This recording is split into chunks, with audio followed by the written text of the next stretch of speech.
When the frosted glass door swung open and Caleb Mercer found himself staring at the half-dressed CEO of Voss Industries, he knew his life was about to change. He just didn't know if it meant fired or something far more dangerous.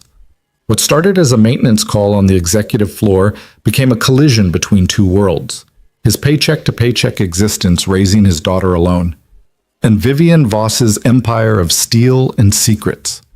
Before it was over, he'd save her life twice, risk everything he had, and discover that sometimes the most powerful person in the room needs someone brave enough to see past the armor.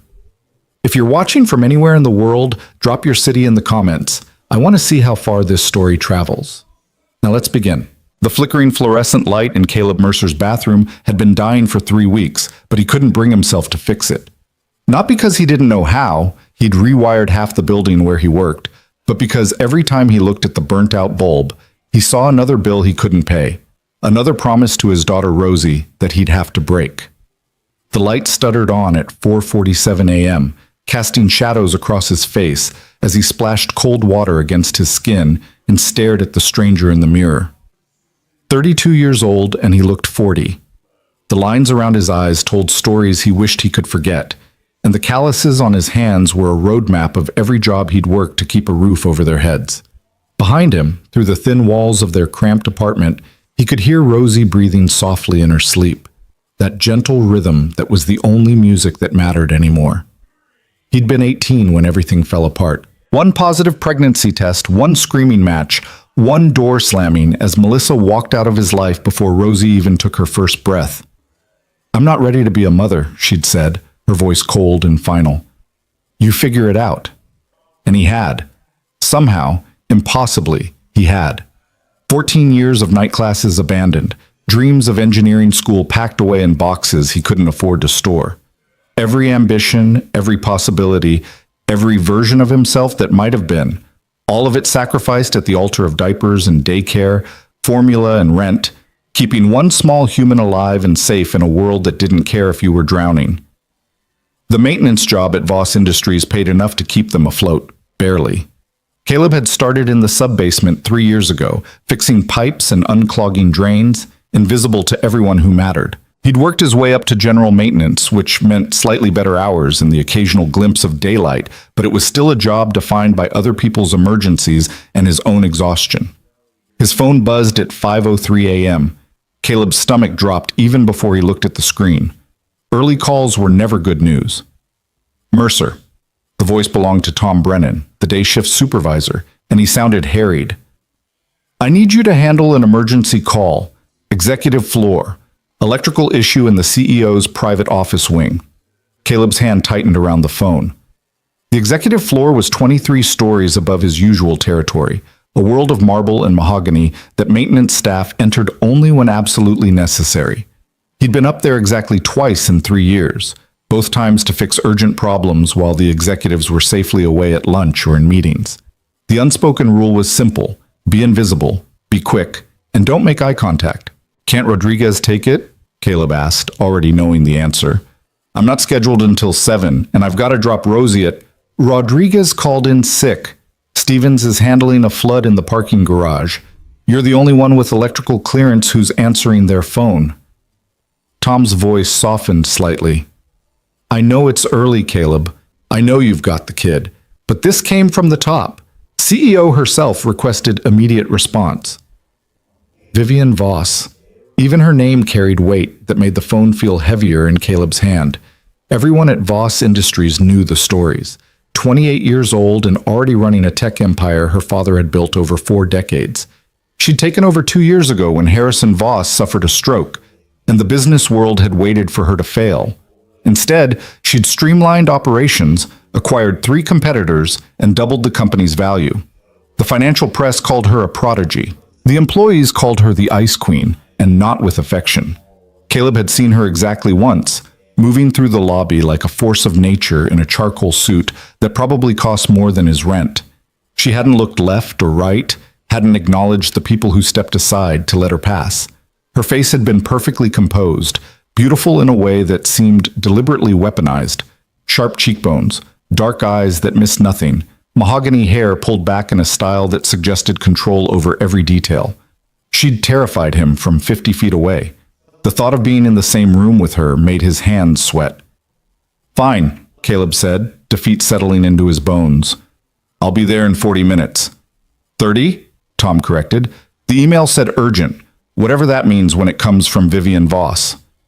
Caleb ended the call and stood motionless in his tiny bathroom, the dying light flickering overhead like a warning.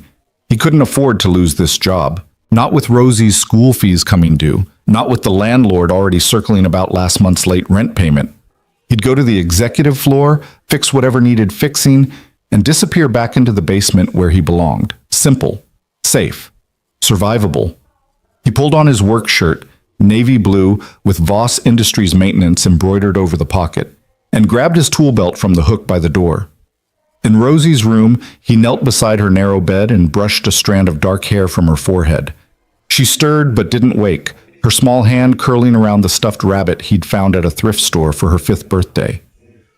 "Love you, sweet girl," he whispered.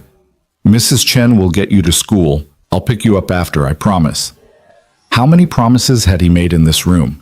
How many had he managed to keep? Caleb left a note for Mrs. Chen, their elderly neighbor, who watched Rosie most mornings in exchange for help with her leaking sink and broken cabinet hinges. It was a fragile arrangement held together with favors and goodwill, but it was all he had. The bus ride to Voss Tower took 25 minutes through streets still dark with pre-dawn shadows. Caleb watched the city wake up through streaked windows, delivery trucks unloading, coffee shops flickering to life, other people stumbling toward their own obligations and compromises. He wondered how many of them felt like they were drowning too, just trying to keep their heads above water one more day. Voss Tower rose 63 stories into the Seattle sky, all steel and glass, a monument to ambition that seemed to mock everyone who entered through the service entrance. Caleb swiped his maintenance badge and took the freight elevator, watching the numbers climb with a sense of dread that tightened around his chest. Basement levels. Ground floor. The numbers kept rising, carrying him away from familiar territory. The executive floor was quiet at 5:38 a.m., the kind of profound silence that only existed in spaces where powerful people made decisions that changed lives without ever seeing the faces of those affected. Caleb's footsteps echoed on marble floors so polished he could see his reflection, a ghost in work boots carrying a tool bag that seemed suddenly shabby against the backdrop of luxury. The work order said CEO's private office wing, electrical malfunction, lights and switches unresponsive. Caleb followed the corridor past conference rooms with walls made entirely of glass, past abstract art that probably cost more than he'd earn in 5 years, past doorways that led to worlds he'd never be invited to enter. The CEO's wing occupied the corner of the building, separated from the rest of the executive floor by a reception area that looked like something from an architecture magazine. The lights were indeed out, leaving the space dim except for the gray wash of dawn creeping through floor-to-ceiling windows. Caleb found the electrical panel behind a mahogany door that blended seamlessly into the wall. Someone had labeled it in small brass letters, "Authorized personnel only." He was authorized, technically, though he'd never felt less like he belonged anywhere. The panel revealed the problem immediately, a tripped breaker, probably from a power surge. Simple fix. 5 minutes of work. Caleb reset the breaker and heard the satisfying hum of electricity flowing through the system. Lights flickered on throughout the wing, and he allowed himself a moment of relief. Then he heard it. A voice from somewhere deeper in the office suite, female and sharp with frustration. Finally. What took so long? Caleb's stomach clenched. He'd assumed the floor would be empty this early, that he'd have the place to himself. The realization that Vivian Voss was already here, already working while the rest of the city slept, made him want to disappear into the walls. "Just needed to reset the breaker, ma'am," he called back, keeping his voice professional and distant. "Everything should be working now. I'll just test the switches to make sure." "Do it quickly. I have a press conference in 2 hours and I need to change." Caleb moved through the reception area, testing light switches as he went. Each one responded perfectly, flooding the space with warm light that made the artwork glow and the marble gleam. He was thorough but fast, wanting nothing more than to finish and escape back to the maintenance levels. The executive suite had 3 main areas: the reception space, a large conference room, and what had to be Vivian's private office. 2 of the 3 doors were open. The third, made of frosted glass that turned everything behind it into soft shadows, was closed. Caleb tested the switches outside the conference room, then moved toward the office. There was one more switch by the frosted door, a master control that probably operated the office lights. He flipped it, heard the click of response, and reached for the door handle without thinking. It was instinct. A maintenance worker's reflex after 3 years of checking, testing, verifying. His hand was on the frosted glass, pushing it open, before his brain registered what he was doing. The door swung inward. Caleb Mercer's life changed in the space between one heartbeat and the next. Vivian Voss stood in the center of her office, frozen in the act of pulling a fresh blouse from a garment bag. She wore a black skirt and nothing else above the waist except a bra so delicate it seemed barely there. Her mahogany hair was down, falling in waves across bare shoulders, and her dark eyes went wide with shock that matched the horror flooding through Caleb's veins. For one endless second, neither of them moved. Caleb's tool bag hit the floor with a crash that shattered the silence. "I'm sorry," he gasped, the words tumbling out in a desperate rush. "I'm so sorry. I was just testing the lights. I didn't know. I didn't mean to." "Get out." Her voice was ice over steel, quiet, and absolutely lethal. "I'm sorry," Caleb said again, backing away so fast he nearly tripped over his own feet. His face burned with humiliation, his heart hammering against his ribs. "The door. I thought it was empty. I was just checking the switches. I'm so sorry." "Turn around." The command stopped him mid-retreat. "Now." Caleb spun so fast he felt dizzy, facing the frosted glass and the blurred shapes of the reception area beyond. Behind him, he heard the whisper of fabric, the sharp zip of the garment bag. Every muscle in his body was locked rigid, waiting for the explosion, the rage, the inevitable consequences of the worst mistake of his professional life. He'd walked in on Vivian Voss half-dressed, the CEO. The woman who could end his career with a single phone call. The woman who held his entire fragile existence in her perfectly manicured hands. "I swear I didn't see anything," he said to the frosted glass, his voice cracking. "I swear. I was just doing my job, testing the circuits. I didn't know you were in here. Please. I have a daughter. I need this job. Be quiet." Caleb's jaw snapped shut.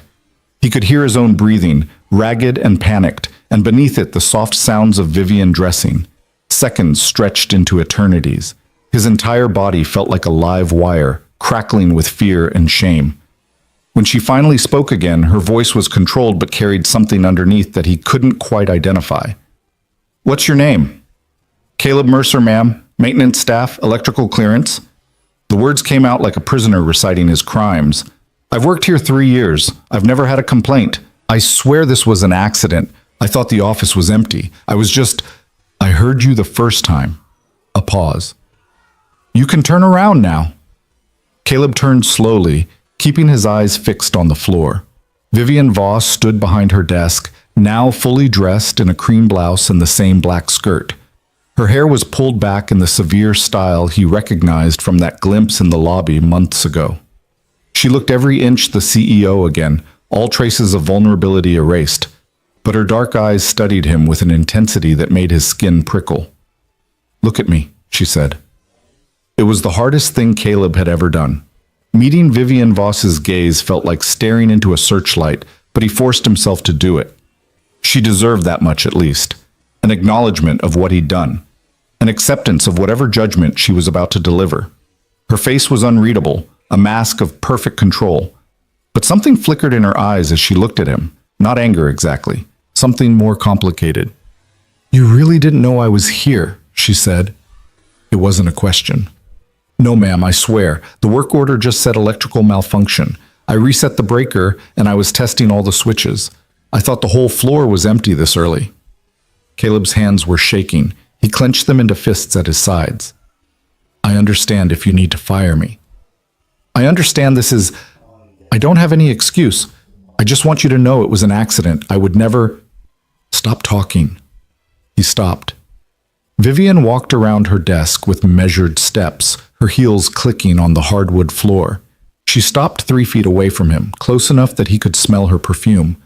something subtle and expensive that made the air between them feel charged with electricity.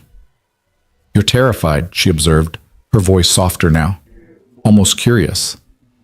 "Yes, ma'am." "Of me or of losing your job?"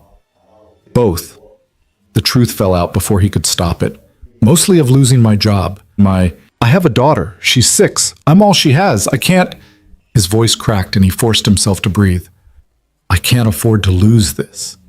Vivian's expression shifted, something almost like recognition passing across her face.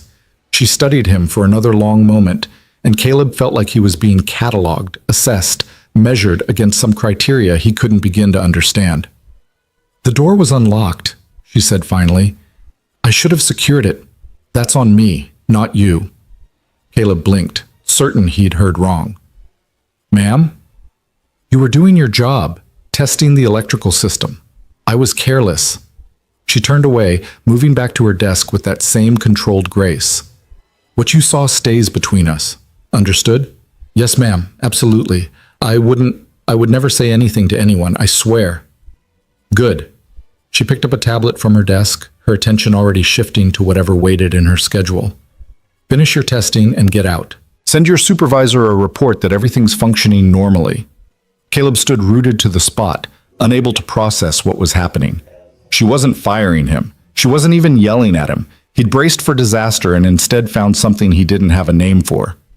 "Ma'am?" The word came out before he could stop it. "I really am sorry." Vivian looked up from her tablet, and for just a second her mask slipped.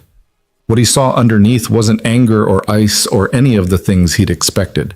It was exhaustion, the kind of bone-deep weariness that recognized itself in another person. "I know you are," she said quietly. "Now go." Caleb grabbed his tool bag and fled, his legs unsteady as he escaped from the office. He tested the remaining switches with shaking hands, documented everything on his phone, and made it to the elevator before his knees gave out. He leaned against the cool metal wall, his heart still racing, trying to understand what had just happened. She'd let him go.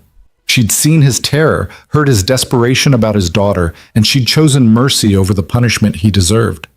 Why? The question followed him all the way back to the basement, through the morning's remaining work orders, through the mechanical routine of fixing broken things while his mind spun in circles. He picked up Rosie from school at 3, listened to her excited chatter about the art project she'd made, helped her with homework while heating up pasta for dinner. Normal things. Safe things. The rhythm of their life together. But underneath it all, he kept seeing Vivian Voss's face in that moment when her mask slipped. Kept hearing the quiet acknowledgement in her voice when she'd said, "I know you are." 2 days passed. Caleb reported for his shifts, kept his head down, and tried to convince himself the incident was behind him. The executive floor might as well have been on another planet. He fixed a leaking pipe in the 4th floor bathroom, replaced fluorescent tubes in the 2nd floor conference room, unclogged a drain in the cafeteria. Invisible work for invisible people. Then, on Thursday afternoon, his phone buzzed with a message from HR. "Caleb Mercer, please report to Human Resources immediately. 4th floor, suite 400. His stomach dropped through the floor. This was it. They decided to fire him after all. Probably wanted to do it officially, with paperwork and witnesses. He should have known the reprieve was temporary. The HR suite was all neutral colors and uncomfortable furniture designed to make difficult conversations slightly less awful. The receptionist barely looked up when Caleb gave his name, just gestured toward a conference room where a woman in a gray pantsuit waited with a folder. "Mr. Mercer, I'm Patricia Kemp, HR Director. Please, sit down." Caleb sat, his hands gripping his knees. "If this is about Monday morning, I can explain. This isn't disciplinary, Mr. Mercer." Patricia opened the folder and slid a document across the table. "This is a position transfer." The words didn't make sense. Caleb stared at the paper, trying to force his brain to process what he was seeing. "Effective immediately, you're being reassigned from general maintenance to direct support technician for the executive floor. It's a permanent position with a significant salary increase and enhanced benefits package." Caleb's vision blurred. The numbers on the page swam. "I don't understand." The position was created specifically based on a recommendation from Ms. Voss herself. She indicated that the executive floor requires dedicated technical support with electrical expertise, and Patricia consulted her notes. Demonstrated discretion and reliability under pressure. Ms. Voss recommended me? The words came out strangled. That's correct. The salary is detailed on page 2. You'll also receive health insurance that covers dependents, which I understand is relevant given your daughter. Patricia's professional demeanor softened slightly. This is a good opportunity, Mr. Mercer. The executive floor position comes with better hours, better benefits, and direct exposure to company leadership. If you perform well, it could open doors. Doors. The word felt like a foreign language. Caleb looked down at the numbers again. The salary was almost double what he currently made. The health insurance would cover Rosie's dental work she needed. The hours meant he could drop her off at school every morning and pick her up every afternoon. It was everything he needed, everything he'd been drowning for lack of. And it came from Vivian Voss. I don't understand why, he said quietly, after what happened. Ms. Voss's recommendations don't require explanation, Patricia interrupted smoothly. Do you accept the position or not? What choice did he have? What choice had he ever had? Yes, Caleb said. I accept. The paperwork took 40 minutes. Patricia explained his new responsibilities, maintaining all electrical, HVAC, and general facilities systems on the executive floor, responding to immediate needs, conducting preventive maintenance, and being available for any technical issues that arose. He'd report directly to Tom Brennan still, but his primary location would be the 23rd floor, the executive floor, where Vivian Voss worked. You start Monday morning, Patricia said, handing him a new badge with Executive Support Services printed beneath his name. Report to the executive reception desk at 7 a.m. Ms. Voss's assistant will brief you on protocols and expectations. Caleb took the badge with numb fingers. His reflection stared back at him from the laminated surface, and he barely recognized himself. That night, after Rosie was asleep, he sat at their tiny kitchen table and stared at the paperwork. The salary increase alone would change everything. He could pay rent on time, could fix the leaking faucet in their bathroom, could buy Rosie new shoes instead of praying the old ones lasted another month, could breathe, maybe, for the first time in 6 years. But why had Vivian Voss done this? He'd walked in on her at her most vulnerable, had seen her stripped of the armor she wore to face the world. By every logical calculation, she should have wanted him as far away as possible. Instead, she'd promoted him, brought him closer. Caleb thought about that moment in her office when she'd looked at him and her mask had slipped. That flash of recognition, like she'd seen something in his desperation that resonated with her own hidden truths. Demonstrated discretion, Patricia had said. That's what Vivian valued. Not his technical skills, those were common enough. She valued his silence, his terror, his understanding that some secrets were worth protecting. She needed someone who wouldn't talk, someone who'd proven himself capable of keeping his mouth shut when it mattered most. And maybe, just maybe, she'd seen something else too. The raw need in his voice when he'd begged for his job, the mention of his daughter, the visible evidence that he was holding his life together with desperation and duct tape. Maybe that had touched something in the Ice Queen's carefully controlled world. Or maybe Caleb was romanticizing an act of pure pragmatism. Either way, Monday morning would come. And with it, a new life on the executive floor, working in daily proximity to a woman who terrified and confused him in equal measure. He went to bed, but didn't sleep. Instead, he lay in the darkness listening to Rosie breathe and wondering what exactly he'd agreed to when he signed those papers. The old fluorescent light in the bathroom finally died completely that night. But for once, Caleb didn't see it as another failure, another thing he couldn't afford to fix. He saw it as a sign that something was ending, and something else, something he couldn't yet name, was about to begin. Monday morning arrived with the weight of inevitability, and Caleb stood outside Voss Tower at 6:45 a.m., watching his reflection waver in the glass facade. The new badge felt heavy in his pocket, a small piece of plastic that somehow represented the distance between who he'd been last week and who he was supposed to become today. He dropped Rosie at school early, endured her questions about why he looked so nervous, promised her they'd celebrate his new position with pizza Friday night. She'd hugged him extra tight before running to join her friends, and the warmth of that small body against his chest was the only thing keeping him from turning around and walking away. The executive floor at 7 a.m. was a different world than the silent space he'd encountered during the emergency call. Now, it hummed with controlled energy. Assistants arranging schedules, junior executives clutching coffee like lifelines, the soft ping of elevator arrivals delivering the day's first wave of ambition and anxiety. Caleb felt immediately out of place, a maintenance worker in navy blue surrounded by tailored suits and clicking heels. The reception desk curved along one wall like a spaceship console, all blonde wood and embedded screens. The woman behind it looked up as he approached, her smile professional but not unkind. "Caleb Mercer," he said, showing his new badge. "I'm supposed to report here for Executive Support Services." "Yes, we've been expecting you." She tapped something on her screen. "I'm Jennifer. You'll be working primarily with me for coordination. Ms. Voss's executive assistant, Amanda Chen, will brief you on protocols in a moment. She's just finishing with the morning briefing." Jennifer gestured toward a seating area that looked like it belonged in an art gallery. Caleb perched on the edge of a chair that probably cost more than his monthly rent, his tool bag resting between his boots. Around him, the executive floor continued its choreographed dance. People moved with purpose, their conversations happening in low tones that suggested everything discussed was confidential and crucial. He caught glimpses through glass walls. Conference rooms where early meetings were already underway.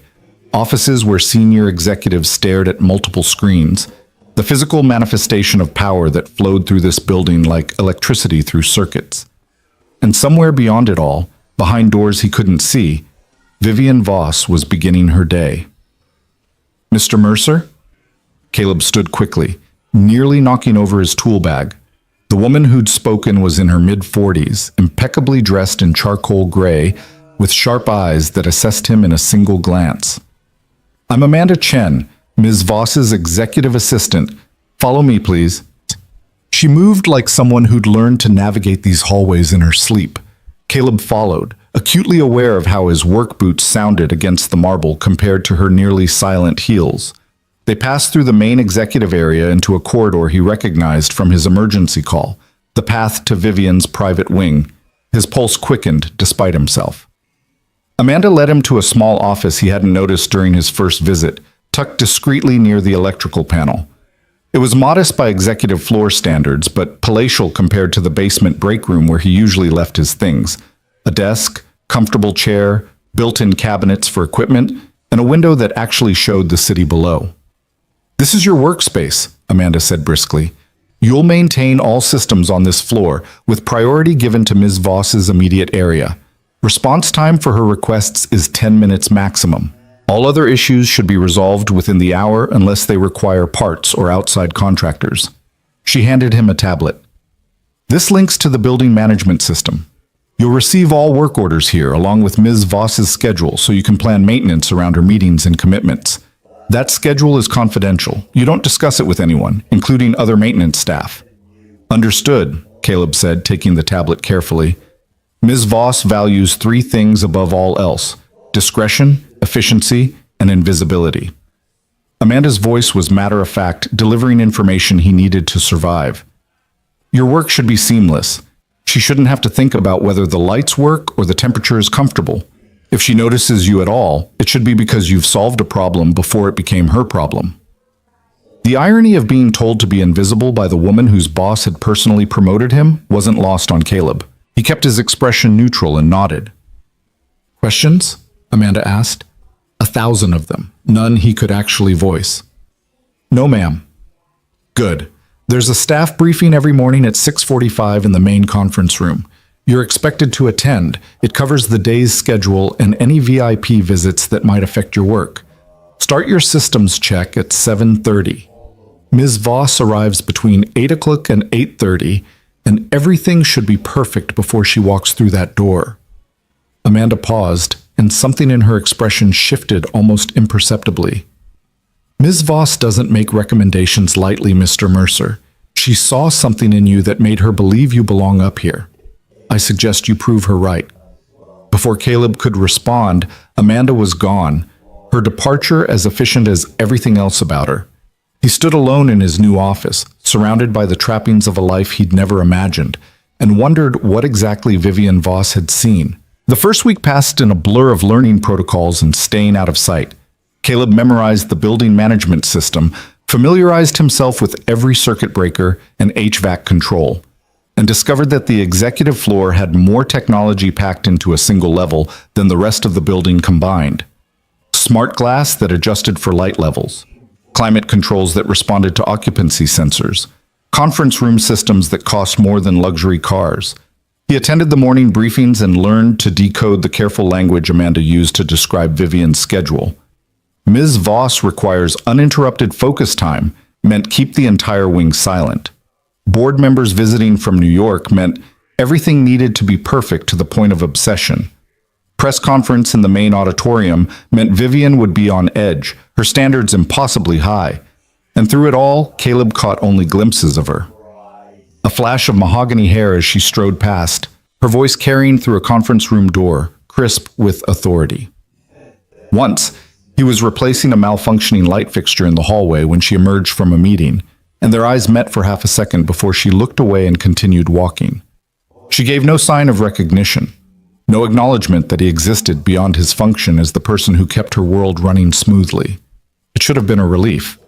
Instead, it felt like standing in a room where all the air had been sucked out. Caleb told himself it was better this way. Professional, clean. He was here to do a job, collect a paycheck that was transforming his daughter's life, and maintain the discretion Vivian valued so highly. That moment in her office, when he'd seen vulnerability crack through her armor, was an aberration.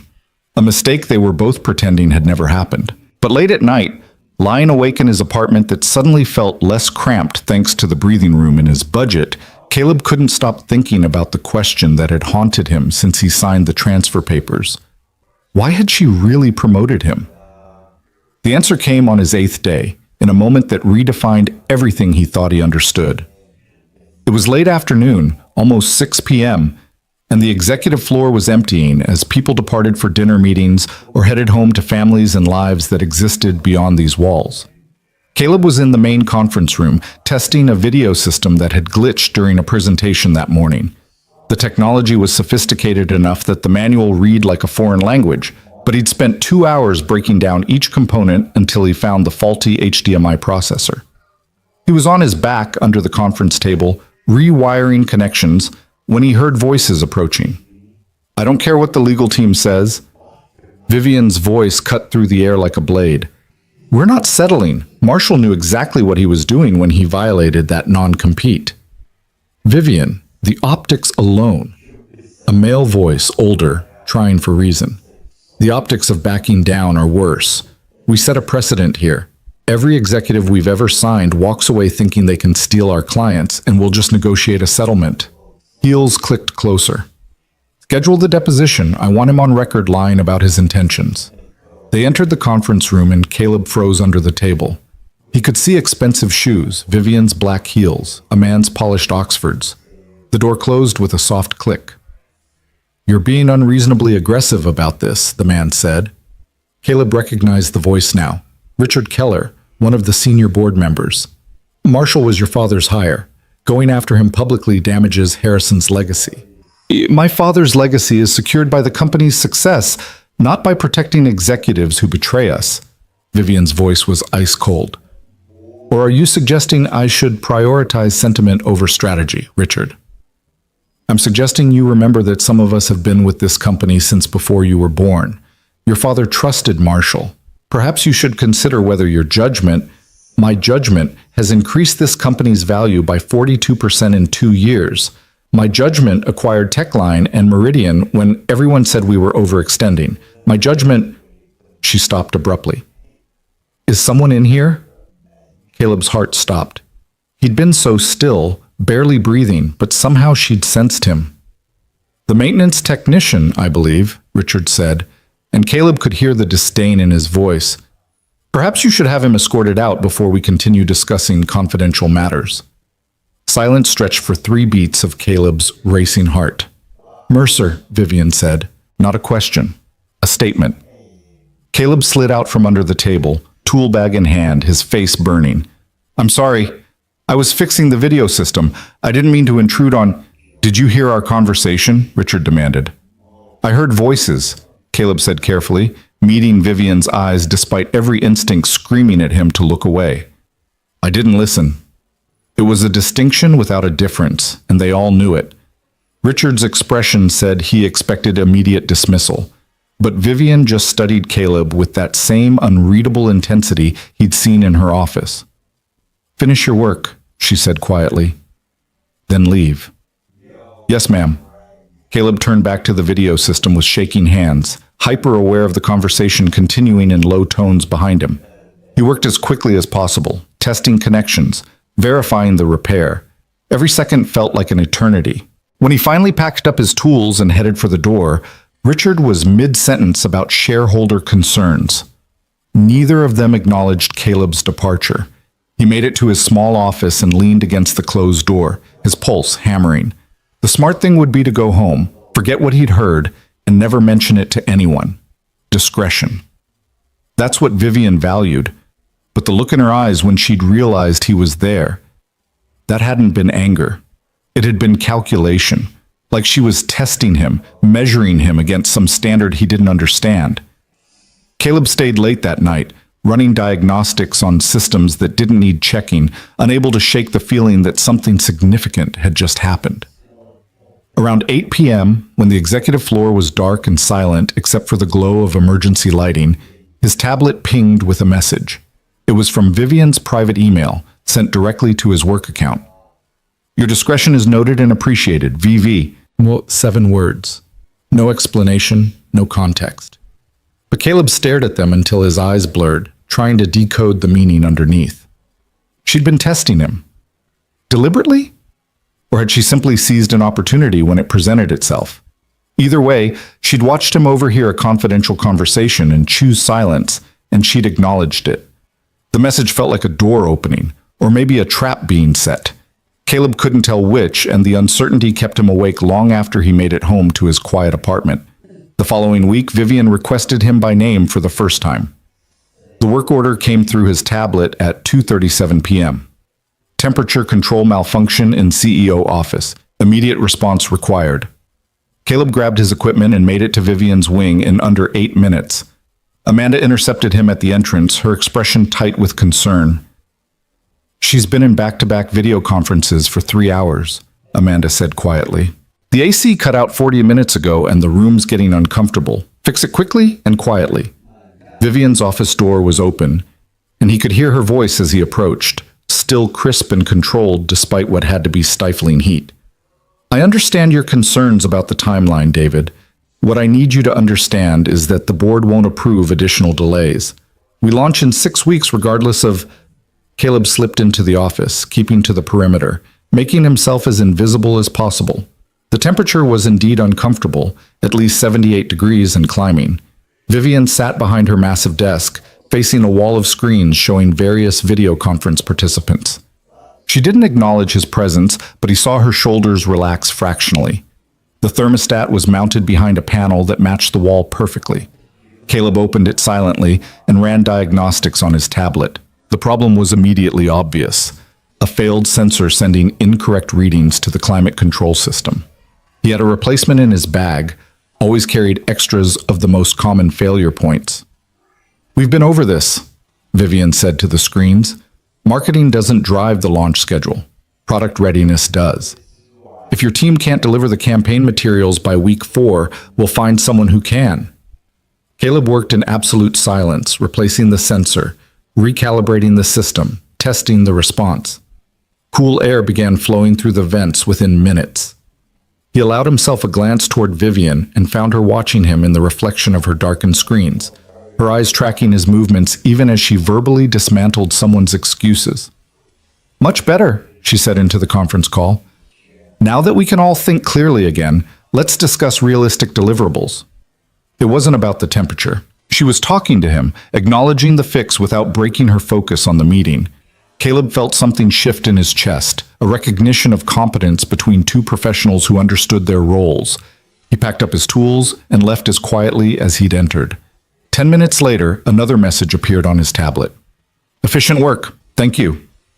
3 days after that, she asked for him again. A malfunctioning outlet in her private conference room discovered 15 minutes before a meeting with potential investors. Caleb replaced the outlet in under 10 minutes while Vivian reviewed presentation materials at the table, her presence a constant weight in his peripheral vision. Then again, a flickering light above her desk that she said was disrupting her focus during late-night work sessions. A coffee maker in her private kitchen that refused to function. A loose door handle that caught on her sleeve. Small things, easily fixed. But each request came directly from her, bypassing the normal work order system, and each one felt like another layer of something being built between them. Not friendship, not exactly trust, something more complicated. Caleb began to understand the real reason she'd promoted him. It wasn't just about his discretion regarding what had happened in her office. It was about reliability. Vivian Voss had built her entire life around control, and she needed someone in her immediate environment who could solve problems efficiently without requiring management or explanation. She needed someone who understood what she needed before she had to ask for it. He started anticipating issues, noticed when the temperature in her wing fluctuated and adjusted it before she felt the change. Identified a pattern in the lighting system that caused a brief flicker every third day and replaced the timer module. Kept spare parts for every system she used regularly, stored in his office for immediate access. And slowly, incrementally, the Ice Queen began to thaw in his presence. It started with simple acknowledgments, a nod when he arrived to fix something, a quiet thank you when he left, then actual words beyond professional courtesy. "You're here early," she said one morning when he arrived to replace a faulty smoke detector before she got in. "Wanted to finish before your first meeting," Caleb replied, keeping his tone neutral. "Amanda mentioned you have investors at 8:30. You read the briefings." It wasn't a question, but he heard approval underneath. "Helps me plan my work around your schedule." Vivian had been reviewing something on her tablet, but she looked up at that, studying him with those dark eyes that still made his pulse quicken. "Most people on my staff do the minimum required and nothing more. Why don't you?" The question caught him off guard. Caleb secured the new smoke detector before answering, giving himself time to choose his words carefully. "I have a daughter," he said finally. "She deserves better than minimum effort. This job, what you did for me, giving me this position, it changed our lives. Seemed like the least I could do was earn it." Something flickered across Vivian's face, too quick to identify. "Your daughter, she's 6? "Yes, ma'am. Rosie." The name felt intimate somehow, personal in a way that made him hesitate. But Vivian was watching him expectantly. "She's in first grade, loves art and hates math homework. Wants to be a veterinarian when she grows up." "Just the two of you?" "Just us," Caleb confirmed. "Her mother left before she was born. It's been me and Rosie against the world ever since." Vivian was quiet for a moment, her expression unreadable. "That must be difficult." "It's everything," Caleb said simply. Then because she'd opened the door, "What about you? Is there—" He stopped, realizing too late he was crossing a line. But Vivian smiled, a small, sad curve of her lips that transformed her face for just a second. "No one," she said. "Building an empire doesn't leave much time for personal entanglements, and most people want something from me. Power, connections, proximity to success. It becomes difficult to know what's real." The honesty in her voice startled him. This was vulnerability, genuine and offered freely, and Caleb didn't know what to do with it. "I can't imagine what that's like," he said quietly. "Not trusting people's intentions." "Can't you?" Vivian's eyes held his. "You trusted your daughter's mother. She left. Now you raise Rosie alone, working yourself to exhaustion to provide for her. I'd imagine trust is complicated for you too." She was right. The recognition settled between them, an understanding that neither of them had expected to find here, in her office at 7:15 in the morning, while he stood on a ladder replacing a smoke detector. "I should finish this," Caleb said, his voice rough. "Yes," Vivian agreed, but she didn't leave. She stayed there, working on her tablet while he completed the installation, and her presence felt less like surveillance and more like companionship. When he climbed down and packed his tools, she looked up one more time. "Thank you, Caleb." It was the first time she'd used his first name. The sound of it in her voice rewired something in his brain, created a connection he wasn't sure he wanted and definitely didn't know how to handle. "Anytime, Miss Voss." He left before he could say something stupid, but he felt her watching him all the way to the door. The day everything changed started ordinarily enough. Caleb arrived at 6:30 for the morning briefing, coffee in hand, prepared for another day of invisible efficiency. Amanda ran through the schedule with her usual precision: video conferences, department reviews, a site visit from a tech journalist, and an all-hands presentation at 4 p.m. in the main auditorium. "The presentation is particularly important," Amanda emphasized. "Ms. Voss will announce the new product line. There will be press, investors, and all senior staff. Everything needs to be perfect." Caleb made notes on his tablet. The auditorium was technically outside his jurisdiction, but he coordinated with the facilities team to ensure all executive floor systems would be stable during the event. Vivian would be under intense scrutiny, and the last thing she needed was a technical failure making her look unprepared. The morning proceeded smoothly. He handled routine maintenance, responded to a minor printer malfunction in the finance director's office, and replaced a burned-out LED in one of the conference rooms. Around 2 p.m., he decided to check the auditorium personally, just to verify everything the facilities team had reported. The main auditorium seated 300 people and featured a stage with professional lighting, video screens, and sound systems sophisticated enough for concert venues.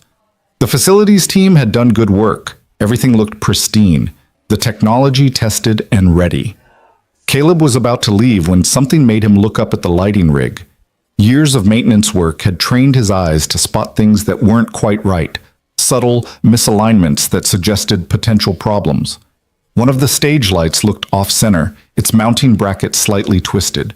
He found a ladder and climbed up to inspect it. What he discovered made his blood run cold. The safety cable, the backup that prevented lights from falling if the main mount failed, was frayed nearly through. Not from age or wear, but from what looked like deliberate cutting. Someone had sawed through most of the cable, leaving just enough intact that it wouldn't be immediately obvious but would fail under the right stress. And the main mounting bolt was loose, turned back several threads, held in place by friction alone. Caleb's hand shook as he examined the setup. This wasn't accident or neglect. This was sabotage. The light weighed at least 40 pounds. If it fell during the presentation, directly onto the stage where Vivian would be standing, he didn't let himself finish the thought. Working quickly, he secured the mounting bolt properly, tested the weight distribution, and replaced the safety cable entirely. Then he checked every other light in the rig, found 2 more with loosened bolts, and secured them all. By the time he finished, he'd been in the auditorium for 90 minutes, and his shirt was soaked with sweat. The question burning in his mind was whether to report this.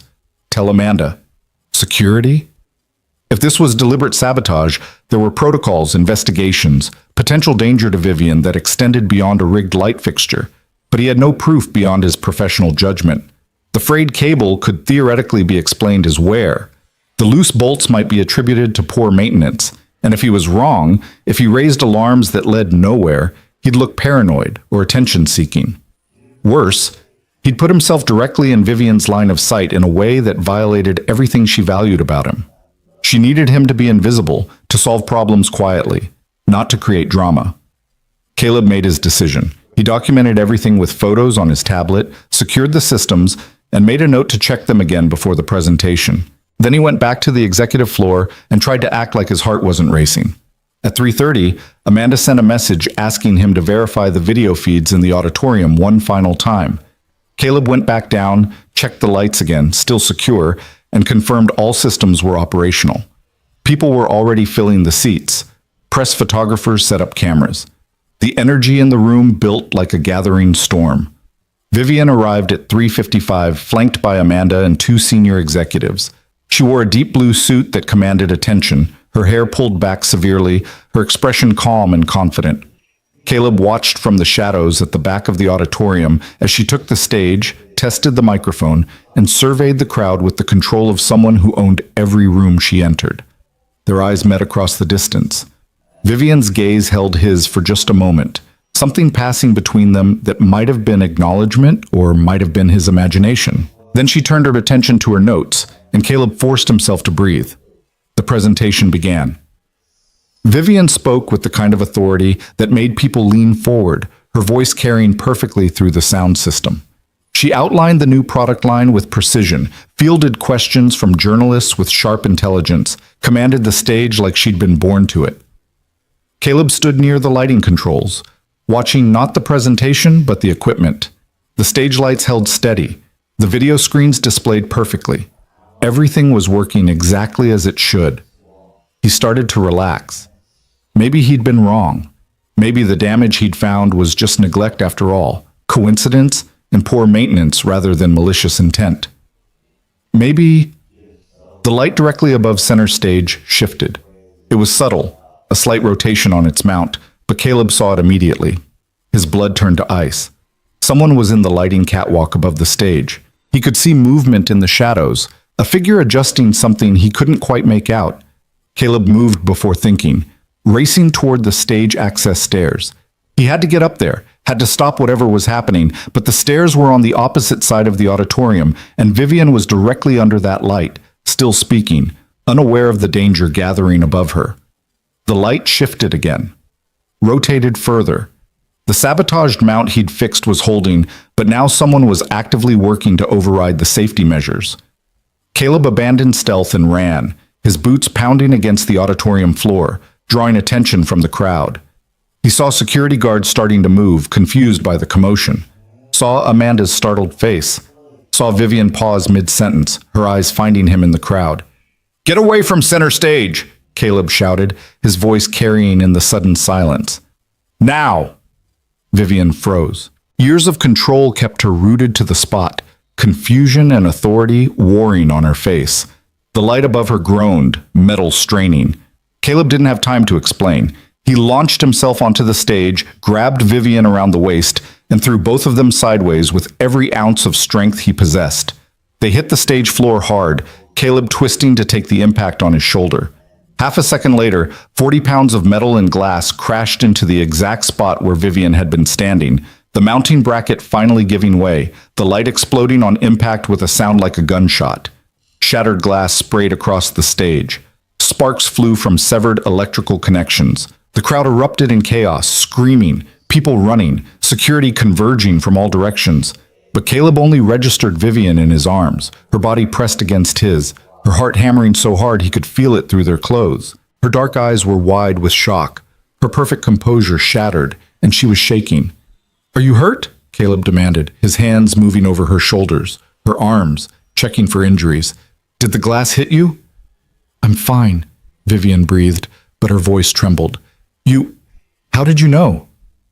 "I'll explain later. Right now we need to—" Security surrounded them, pulling them apart, voices shouting questions and orders. Caleb caught a glimpse of figures fleeing from the catwalk access, saw guards racing after them. Amanda was there suddenly, her professional mask cracked with genuine terror, helping Vivian to her feet. "I'm fine," Vivian said again, louder now, authority returning to her voice even as her hands shook. Everyone calmed down. Clear the auditorium in an orderly fashion. "Amanda, get security to—" "On it," Amanda said, already coordinating on her phone. Vivian's eyes found Caleb again. He was still on the stage floor, his shoulder screaming where he'd absorbed their combined impact, glass scattered around him like diamonds. Blood ran from a cut on his arm where a shard had caught him. "You're bleeding," Vivian said. "It's nothing." "It's not nothing." She moved toward him, but Amanda intercepted her gently. "We need to get you to a secure location until security sweeps the building. Please, Vivian." For a moment, Caleb thought Vivian would refuse, but she let Amanda guide her toward the exit, looking back at him one last time with an expression he couldn't read. Shock, gratitude, something deeper that made his breath catch. Then she was gone, and Caleb was surrounded by security personnel asking questions he barely heard, his mind replaying those seconds on a loop. The weight of Vivian in his arms, the terror in her eyes, the absolute certainty that if he'd been 1 second slower, she would have died. And somewhere in the chaos, Caleb realized that invisible was no longer an option. He'd thrown himself into the spotlight to save her, and nothing between them would ever be the same. The security office on the second floor became command central within minutes of the auditorium evacuation. Caleb sat in a hard plastic chair while a paramedic cleaned the gash on his forearm, the sting of antiseptic barely registering against the adrenaline still flooding his system. Around him, guards spoke in clipped tones into radios, coordinating a building-wide lockdown while reviewing security footage on a wall of monitors. "You're lucky," the paramedic said, applying butterfly bandages. "Another inch, and this would have needed stitches." Caleb didn't feel lucky. He felt like his entire body was vibrating at a frequency just below visible, his mind replaying those seconds on the stage over and over. The groan of metal, Vivian's body against his, the explosion of glass where she'd been standing. "Mr. Mercer." The head of security, a former police detective named Marcus Webb, pulled up a chair. His expression was grave. "Walk me through what happened. Start with why you were checking the auditorium in the first place." Caleb explained about the morning briefing, his decision to personally verify the systems, finding the frayed safety cable and loose mounting bolts. He showed Webb the photos on his tablet, time-stamped from hours before the presentation. "You fixed it," Webb said, studying the images. "Secured everything properly, so how did the light still fall?" "Someone was up in the catwalk during the presentation," Caleb said. "I saw movement, saw them working on something. They must have loosened it again or found another way to compromise the mount." Webb's jaw tightened. "Did you see a face? Any identifying features?" "No, just a silhouette, dark clothes moving fast." "And you didn't report the initial sabotage?" The question carried weight. Caleb met Webb's eyes steadily. "I considered it, but I had no proof it was deliberate. Could have been negligence, poor maintenance. I documented everything, fixed the immediate danger, and planned to monitor it. I didn't expect someone to actively interfere during the event itself." Webb studied him for a long moment. "Your quick thinking saved Ms. Voss's life. I want to be clear about that. But this situation is now a criminal investigation. Attempted murder, possibly corporate espionage. You'll need to make a formal statement. Whatever you need," Caleb said. The door opened and Amanda appeared, her usual composure restored but strain visible around her eyes. "Mr. Mercer, Ms. Voss wants to see you, now." Webb nodded. "We'll continue this shortly. Don't leave the building." Caleb followed Amanda through corridors now patrolled by additional security, past employees gathered in worried clusters to the executive floor. The atmosphere up here was tense, assistants speaking in hushed voices, senior executives behind closed doors. Amanda led him not to Vivian's office, but to a smaller conference room he'd never entered before. Vivian stood at the window, her back to the door, still in the blue suit but with her hair down now, falling in waves across her shoulders. She didn't turn when they entered. "Leave us," she said quietly. Amanda hesitated. "Vivian, security protocols suggest—" "I'm safe with Caleb." Vivian's voice was soft but absolute. "Leave us, Amanda." The door closed with a click that seemed too loud in the silence. Caleb stood just inside the room, unsure whether to speak or wait, his heart hammering against his ribs. The cut on his arm throbbed in time with his pulse. "You tackled me," Vivian said finally, still facing the window. "In front of 300 people, you grabbed me and threw us both to the ground." "I'm sorry," Caleb said automatically. "I didn't have time to—" "Don't apologize." She turned, and the expression on her face stopped his words. Her eyes were red-rimmed, her carefully maintained mask completely gone. "You saved my life. Do you understand that? If you hadn't been there, if you hadn't seen that light shifting, I would be dead right now." The rawness in her voice hit him like a physical blow. This wasn't the Ice Queen, wasn't the CEO who commanded boardrooms and dismantled competitors. This was a woman confronting her own mortality, stripped of every defense. "I saw the sabotage this afternoon," Caleb said, needing to fill the silence with something concrete. "The frayed cable, the loose bolts. I fixed it, but I should have reported it immediately.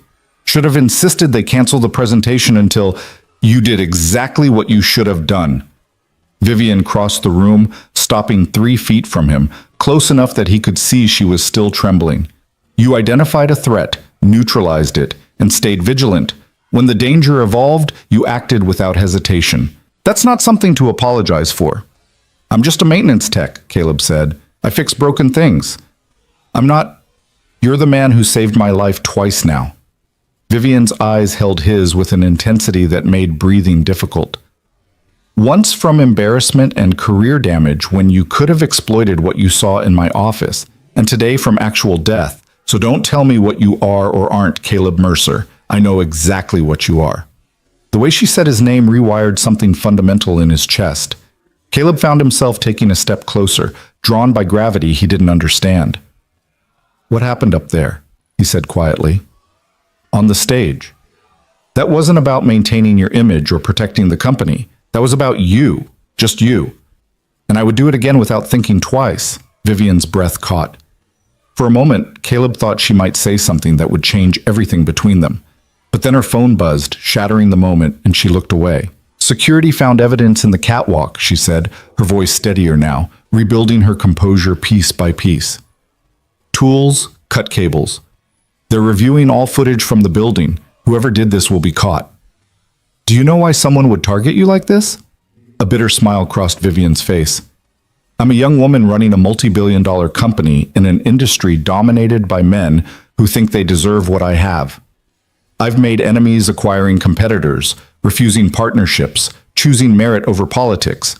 The list of people who'd benefit from my death is longer than I'd like to admit. The casual way she said it, people who'd benefit from my death, made Caleb's hands curl into fists. That's not normal. That's not acceptable. It's reality. Vivian moved back to the window, putting distance between them. And now I have to decide how to handle it. Cancel the product launch, increase security, show weakness to everyone watching for me to fail? You show strength by staying alive, Caleb said. Everything else is secondary. She looked at him with something that might have been wonder. You really believe that? I know what it's like to have someone depending on you, to know that your choices, your survival, determines their entire world. Caleb thought of Rosie, probably finishing her homework right now at Mrs. Chen's apartment, unaware of how close she'd come to losing him today. You have thousands of employees whose livelihoods depend on this company. You owe it to them to protect yourself. Is that the only reason? Vivian asked softly. The employees. The question hung between them, heavy with implications Caleb wasn't ready to examine. Before he could answer, the door opened and Webb appeared with two other security personnel. Ms. Voss, we have a situation, Webb said grimly. We've identified the individual in the catwalk. Vivian's spine straightened, authority flooding back into her posture. Show me. They moved to a larger conference room where security had set up a command center. On the main screen, frozen footage showed a man in dark maintenance coveralls accessing the catwalk 20 minutes before the presentation. The image quality was good enough to see his face clearly. His name is David Reeves, Webb said. He's been with building maintenance for 8 months. Background check was clean, references verified. But we just discovered his employment application used a false social security number. Someone planted him, Vivian said, her voice tight. That's our assessment. We're searching his locker and contacting authorities now. But there's more. Webb pulled up another image, a screenshot of an email from an anonymous account. This was sent to 3 business journalists 40 minutes ago, before the incident. It claims you've been cooking the books, inflating revenue numbers to boost stock prices. The timing suggests whoever sent it expected you to be in no position to defend yourself. Caleb felt sick. This wasn't just an assassination attempt. It was coordinated destruction. Kill Vivian, release damaging accusations, tank the company's value all at once. The allegations are false, Vivian said flatly. Our books are audited quarterly by independent firms, but proving that will take time, and the accusation alone will damage investor confidence. Not if you're standing in front of cameras tomorrow, very much alive, with security footage showing an attempted murder that coincides with fraudulent allegations, Webb said. That's not whistleblowing, that's a conspiracy. We need to find Reeves before he disappears, Vivian said, and I want to know who hired him. Someone with resources, someone who understands this company well enough to coordinate this kind of attack. We're on it, Webb assured her. In the meantime, I'm assigning personal security. You don't go anywhere without... No! Vivian's voice cut like steel. I'm not hiding behind bodyguards like I'm afraid. We handle this intelligently, but I won't give anyone the satisfaction of seeing me cower. Webb looked like he wanted to argue but knew better. At minimum, you need someone watching your immediate environment, someone you trust. Vivian's eyes found Caleb across the room.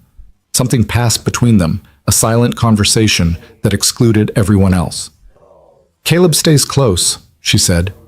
"He's already proven he can identify threats I can't see. He works on the executive floor anyway. Nothing changes visibly, but he's there." "Ms. Voss, with respect, Mr. Mercer is maintenance staff, not security personnel," Webb said carefully. "Mr. Mercer saved my life twice while your security personnel were watching cameras and patrolling hallways," Vivian replied, her tone brooking no argument. "I trust his instincts. He stays." Webb nodded reluctantly. "We'll need to brief him on protocols, provide communication equipment." "Fine. Do it now. I want this handled tonight." Vivian turned to Caleb, her expression unreadable. "Unless you have objections to expanding your responsibilities?"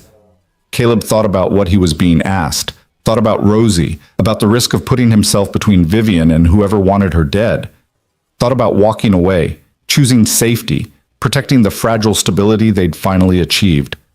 But when he looked at Vivian, really looked at her, he saw the vulnerability she was hiding behind steel and authority. Saw someone who'd built walls so high she couldn't see over them anymore, who trusted so few people that asking him to stay close was an act of profound faith. "No objections," Caleb said. "Whatever you need." The relief that flashed across Vivian's face was so brief he almost missed it. But it had been there, real and raw, before she locked it away again. The next 3 hours were a blur of security briefings, equipment distribution, and coordination with law enforcement. Caleb was fitted with a discreet earpiece that connected him to the security network, shown emergency protocols, and given access codes for systems he'd never imagined needing. Webb ran him through threat assessment basics, what to watch for, how to respond. "Your job isn't to engage threats," Webb emphasized. "It's to get Ms. Voss to safety and alert us. You see something suspicious, you call it in. Understand?" "Understood," Caleb agreed, though privately he wondered what he'd actually do if someone threatened Vivian in his presence. The tackle on stage had been pure instinct, and he suspected his instincts wouldn't wait for security protocols. It was nearly 11 p.m. when he finally made it home. Mrs. Chen had put Rosie to bed hours ago, leaving a note about the math homework Rosie had struggled with and the chicken soup she'd left in the fridge. Caleb stood in his daughter's doorway, watching her sleep, and felt the weight of everything that had happened pressing down on him. He'd crossed so many lines today. Professional boundaries, class divisions, the careful distance he'd maintained between himself and the world Vivian inhabited. And tomorrow, he'd cross more, standing close to her not as invisible maintenance staff, but as something else entirely. His phone buzzed. A message from Vivian's private number, sent to his personal cell. "Thank you for today. For everything. Get some rest. Tomorrow will be complicated." Caleb stared at those words until his eyes blurred. She had his personal number, had reached out after hours, had thanked him like a person rather than an employee. The intimacy of it terrified and thrilled him in equal measure. He typed back carefully. "You're welcome. See you at 7. Her response came immediately. 6:30. We have work to do before the day starts." Caleb smiled despite everything. Of course she did. The next morning arrived with news that David Reeves had been apprehended trying to board a flight to Mexico. His apartment had yielded a burner phone with messages coordinating the attack, along with $50,000 in cash. He was in custody, not talking, but law enforcement was confident they could trace the money. Caleb arrived at the executive floor at 6:15 to find it already buzzing with activity. Amanda intercepted him immediately. "Ms. Voss is in her office. She asked for you directly." Amanda's expression was complex, mixing professional courtesy with something that might have been concern. "Whatever's happening between you two, be careful. She's under enormous pressure right now, and she makes decisions based on control and strategy. Don't mistake proximity for something it isn't." The warning was clear and probably wise. Caleb nodded his understanding and knocked on Vivian's office door. "Come in." She sat behind her desk, already dressed for battle in a charcoal suit, her hair pulled back severely. But her eyes were softer when she looked at him, carrying memories of yesterday's vulnerability. "How's your arm?" she asked. "Fine. Barely feel it." Caleb closed the door behind him. "You look like you didn't sleep." "I didn't." Vivian gestured to the chair across from her desk. "I spent the night reviewing everyone who might have orchestrated this. Business rivals, disgruntled former employees, board members who opposed my leadership. The list is extensive and depressing. Webb will find the connection, Caleb said, sitting. The money trail always leads somewhere. That's not what worries me. Vivian leaned back, studying him. What worries me is that I've built my entire life around not needing anyone. Control, independence, self-reliance. And yesterday, I needed you. Absolutely, completely needed you to save my life. That's not a position I'm comfortable occupying. The honesty stunned him. Caleb chose his next words carefully. Needing someone in a crisis doesn't make you weak. It makes you human. I'm not sure I'm allowed to be human, Vivian said quietly. Not in this position. Weakness is blood in the water. Every competitor, every skeptical board member, every journalist looking for a story, they're all waiting for me to prove I don't belong here. So prove them wrong, Caleb said. Show up today stronger than yesterday. Face the cameras, address the allegations, demonstrate that whoever tried to kill you failed spectacularly. That's not weakness, that's power. Vivian's lips curved into something that wasn't quite a smile. You make it sound simple. I didn't say it was simple. I said it was necessary. Caleb leaned forward, holding her gaze. You asked me yesterday what you are to me. You want the truth? You're the person who changed my daughter's life by giving me a chance I didn't deserve. You're the woman who works 18-hour days to protect thousands of employees she'll never meet. And you're someone who shouldn't have to face death threats and character assassination alone. The silence that followed felt alive, charged with everything they weren't saying. Vivian's eyes searched his face like she was looking for proof he meant it, that this wasn't performance or manipulation. I don't know how to do this, she said finally. How to let someone be close without wondering what they want from me. I don't want anything except for you to be safe, Caleb said simply. That's it. That's all of it. That might be the most valuable thing anyone's ever offered me, Vivian said softly. Then, visibly gathering herself, she straightened and pulled up a schedule on her tablet. Today's agenda is brutal. Press conference at 9 addressing yesterday's incident and the false allegations. Board meeting at 11 where I'll need to reassure everyone the company is stable. Investor calls this afternoon. I need you close for all of it. I'll be there, Caleb promised. The press conference was held in the main lobby, cameras and journalists packed into every available space. Caleb stood off to the side, watching Vivian command the room with absolute authority. She addressed the assassination attempt directly, framed it as corporate sabotage coordinated with false financial allegations, and presented security footage that made the conspiracy impossible to deny. Someone wanted to destroy this company by destroying me, she said, her voice carrying to every corner of the lobby. They failed. Voss Industries stands stronger today than yesterday, and we will not be intimidated by criminals and cowards. The journalists erupted with questions. Vivian fielded them with sharp intelligence, never defensive, always in control. And twice during the conference, her eyes found Caleb in the crowd, drawing strength from his presence. When it ended, Amanda intercepted them before they could return to the executive floor. The board wants to meet immediately. Richard Keller is insisting on a vote of confidence. Vivian's expression hardened. Of course he is. Let's not keep them waiting. The boardroom was on the 62nd floor, all glass walls and panoramic city views designed to remind everyone inside that they operated at the pinnacle of power. 12 board members sat around a massive table, and their expressions ranged from supportive to hostile. Richard Keller occupied the chair directly opposite the head of the table where Vivian would sit. His silver hair and expensive suit projected authority, and his eyes gleamed with something that looked like satisfaction. Vivian, he said as she entered, glad you could join us. We've been discussing yesterday's unfortunate incident. Unfortunate is an interesting word for attempted murder, Richard, Vivian said coolly, taking her seat.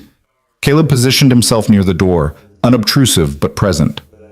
Quite right, Richard agreed, which is why we need to discuss your security protocols, your decision-making process, and whether the company's interests are best served by maintaining current leadership during this crisis. So there it was. Not concern for Vivian's safety, but an opportunity to challenge her position.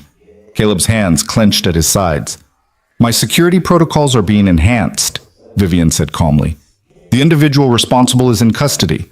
Law enforcement is tracking the conspiracy's origins, and the false financial allegations have been thoroughly debunked by our auditors. What exactly is your concern, Richard? My concern is that someone wanted you dead badly enough to plant an operative in this building for 8 months. That suggests enemies powerful enough to threaten this company's stability. Perhaps it's time to consider whether your leadership style has created untenable risks. My leadership style doubled our value in 2 years, Vivian said, her voice sharp as broken glass. What you're actually suggesting is that I made you all significantly wealthier, and now you're wondering if someone more pliable might be easier to control. That's not what I'm saying. It's exactly what you're saying. Vivian leaned forward, her eyes locked on Richard. You've opposed every major decision I've made. The Techline acquisition you said would bankrupt us generated $30 million in revenue last quarter. The restructuring you called reckless improved operational efficiency by 18%. You don't question my competence, Richard. You question my right to have it. The room fell silent. Other board members shifted uncomfortably, some nodding slightly, others maintaining careful neutrality. I move that we table this discussion, said Margaret Chen, one of the older board members. Vivian has handled this crisis with exactly the leadership we hired her to provide. The threats against her are proof of her effectiveness, not evidence of failure.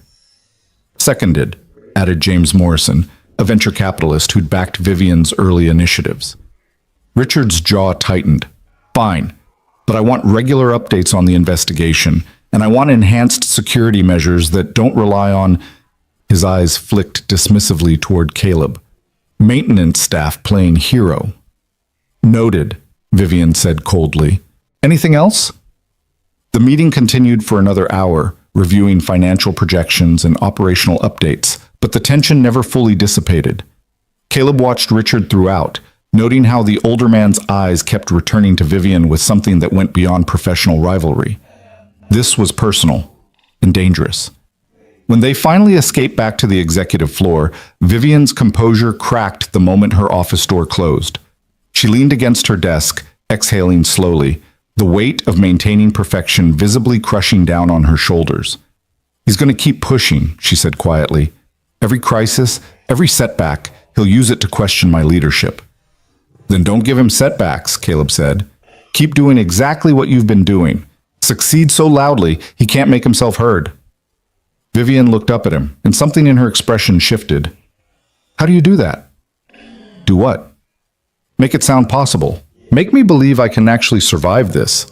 Caleb crossed the office slowly, aware he was entering territory they'd both avoided. Because I've watched you for weeks now. I've seen how hard you work, how much you care about getting things right. You're not just competent, Vivian. You're extraordinary. And anyone who can't see that is deliberately closing their eyes. Caleb... Her voice caught on his name.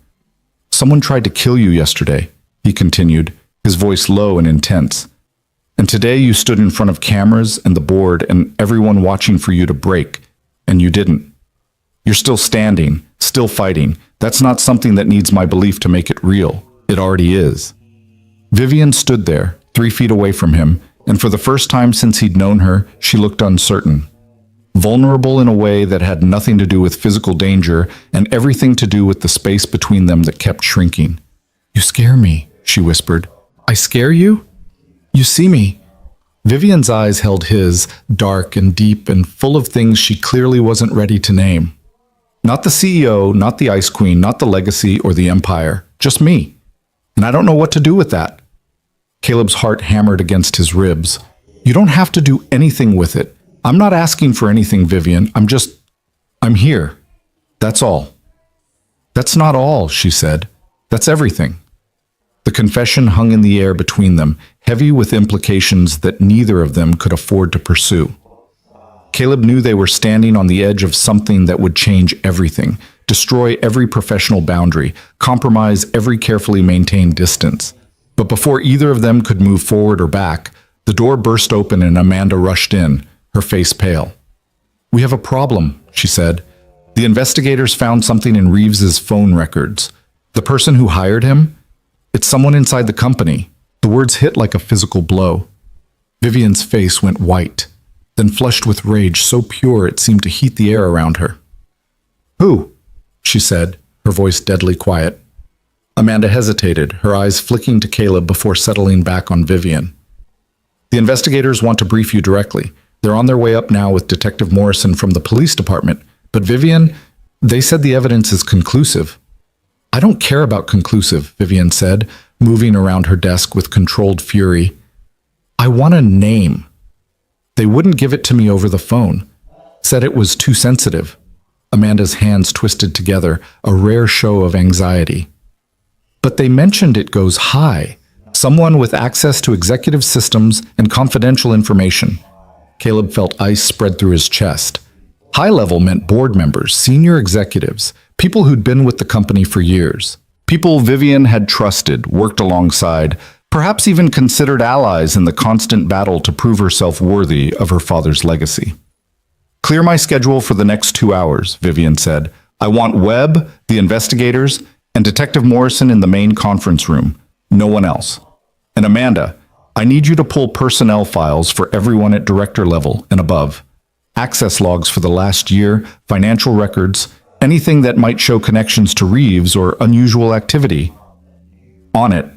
Amanda disappeared, her heels clicking rapidly down the hallway.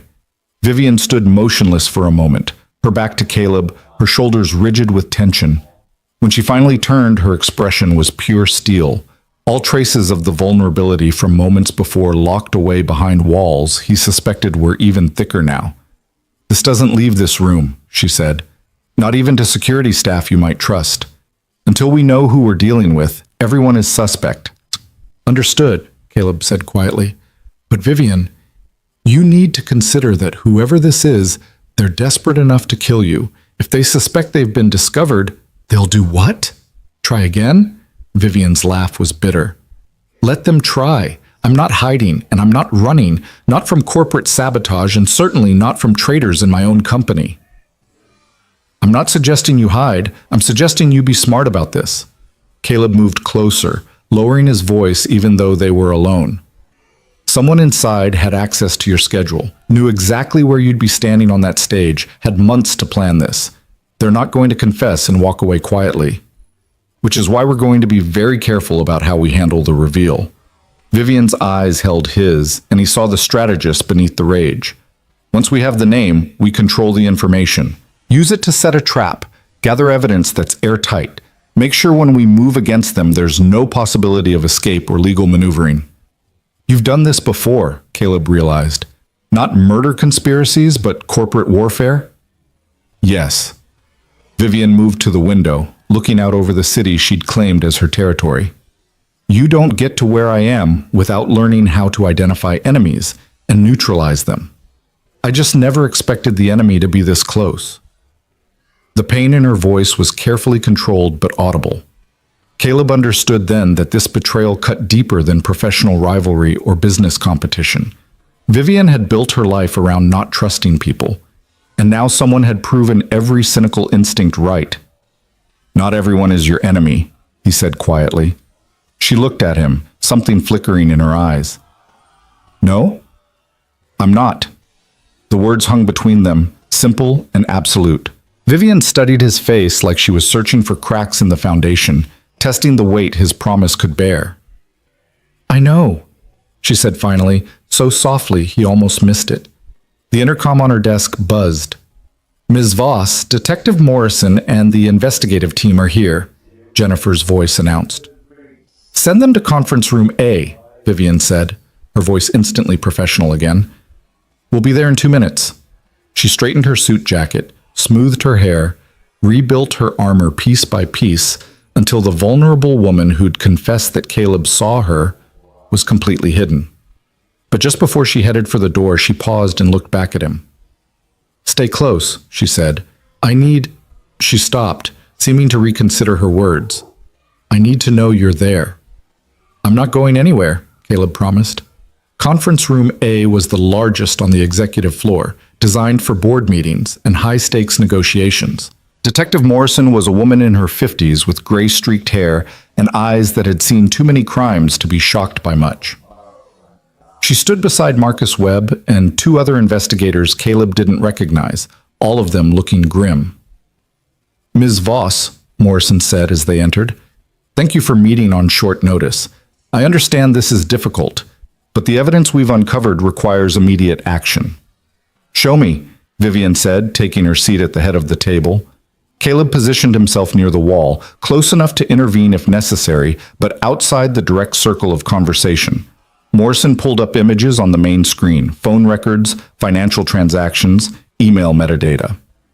David Reeves received his instructions through an encrypted messaging app, but we were able to trace the account through payment records. The person who hired him made 3 transfers totaling $50,000 over the past 6 months. The money came from an offshore account, but the setup was sloppy. They thought they'd hidden their tracks, but forensic accounting found the source. Who? Vivian said again, her voice flat. Morrison glanced at Webb, then back to Vivian. The account was funded by liquidating stock options belonging to Eric Zhao, your chief technology officer. The name landed like a grenade. Caleb saw Vivian's expression freeze, shock warring with disbelief. Eric Zhao had been with Voss Industries for 8 years, had worked directly with Harrison Voss, and was responsible for the technological innovations that had made the company's recent expansion possible. That's not possible, Vivian said slowly. He's been loyal to this company since before I took over. He supported every initiative, worked 18-hour days on the new product line. Why would he? We believe he's working with outside interests, Morrison interrupted. The financial trail shows he's in debt, significant gambling losses over the past 2 years. Someone approached him, offered to clear his debts in exchange for cooperation. The plan was to eliminate you, install more pliable leadership, and Eric would maintain his position while feeding information to competitors. Vivian sat back, her face pale. Eric came to my father's funeral, told me he believed in my vision for the company, has sat in meetings with me almost daily for 2 years, and all that time he was planning to kill you, Webb finished grimly. We've been watching him since we identified the connection an hour ago. He's in his office right now, acting like everything is normal. We need your authorization to arrest him. Not yet, Vivian said sharply. Morrison frowned. Ms. Voss, he's a flight risk. If he suspects we're on to him, he doesn't suspect. If he did, he'd already be gone. Vivian's mind was clearly racing, strategizing even through the shock. Eric is smart, careful. He's been planning this for months, maybe years, which means there's more we don't know. More people involved, more evidence to gather. If we arrest him now, we lose the chance to see the full picture. You want to use him, Morrison said, understanding dawning. I want to finish this, Vivian corrected. Not just stop one attack, but dismantle the entire conspiracy. Eric had help. Someone on the outside funding this, coordinating it. I want them too. Webb leaned forward. That's dangerous, Ms. Voss. Every day Eric walks free is another day he could try something else.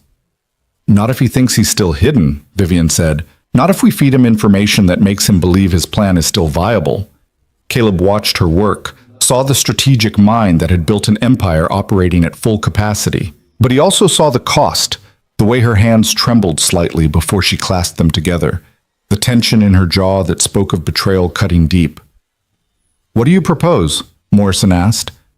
We tell Eric that the investigation into Reeves is stalling, that the money trail went cold at the offshore account, that I'm focused on external threats and increasing public security, leaving internal systems vulnerable.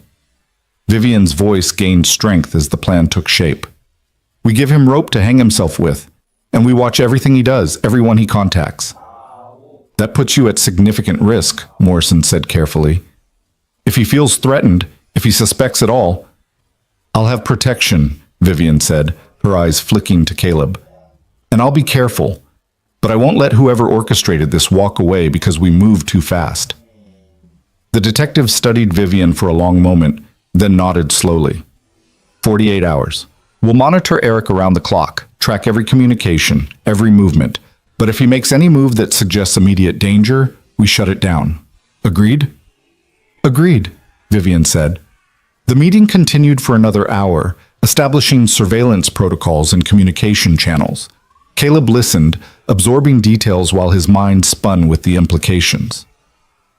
Eric Zhao had access to everything: building systems, Vivian's schedule, security protocols. If he'd been planning this for years, there was no telling what other traps he'd laid. When the investigators finally left, Vivian remained seated at the conference table, staring at her clasped hands. The silence stretched until Caleb couldn't stand it anymore. "You don't have to do this," he said quietly. "You don't have to put yourself at risk to catch everyone involved. Let the police handle it." "The police will arrest Eric and be satisfied with closing the case," Vivian said without looking up. "But the person who funded this, who approached Eric in the first place, they'll disappear. Find someone else to target me with. And I'll spend the rest of my life looking over my shoulder, wondering when the next attack will come. Better than being dead. Is it?" Vivian finally looked at him, and her eyes were haunted. "I've built my entire existence around control, Caleb. Around knowing the variables, managing the risks, staying 3 steps ahead of everyone trying to take what I've built. If I let fear dictate my choices now, I lose the only thing that's kept me standing all these years." Caleb moved closer, pulling out the chair beside her instead of maintaining his careful distance. "You're allowed to be afraid. You're allowed to choose safety over vengeance." "This isn't vengeance, it's survival." Vivian's voice cracked slightly. "And maybe I'm tired of surviving alone. Maybe that's why I'm asking you to stay close. Because, for the first time in longer than I can remember, I don't want to face this by myself." The confession settled between them, vulnerable and raw. Caleb reached out slowly, giving her time to pull away, and covered her hand with his. Her skin was cold, trembling slightly, and when his warmth touched hers, she inhaled sharply. "You're not alone," Caleb said. "Not in this. Not anymore." Vivian turned her hand over, threading her fingers through his, and they sat there in the empty conference room holding on to each other like lifelines in a storm. The next 48 hours were the longest of Caleb's life. He stayed within 10 feet of Vivian at all times, shadowing her through meetings and video conferences, standing outside her office when she needed privacy. Eating meals he barely tasted while watching everyone who came near her with suspicion that bordered on paranoia. Eric Zhao appeared at staff meetings looking concerned and supportive, asking Vivian how she was handling the stress, offering to take on additional responsibilities.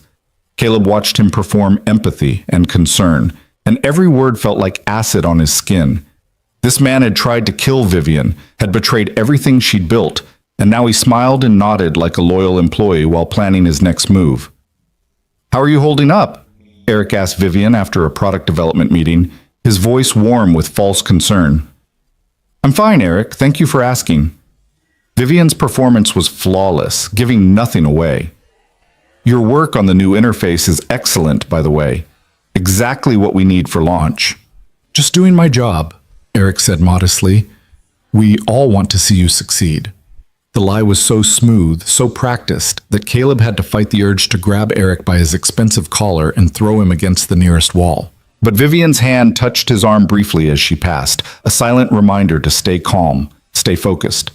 Surveillance teams reported that Eric was making encrypted calls to an unknown number, always from locations outside the building where he thought he had privacy. The technical team was working to break the encryption, but it was sophisticated, suggesting whoever Eric reported to had significant resources.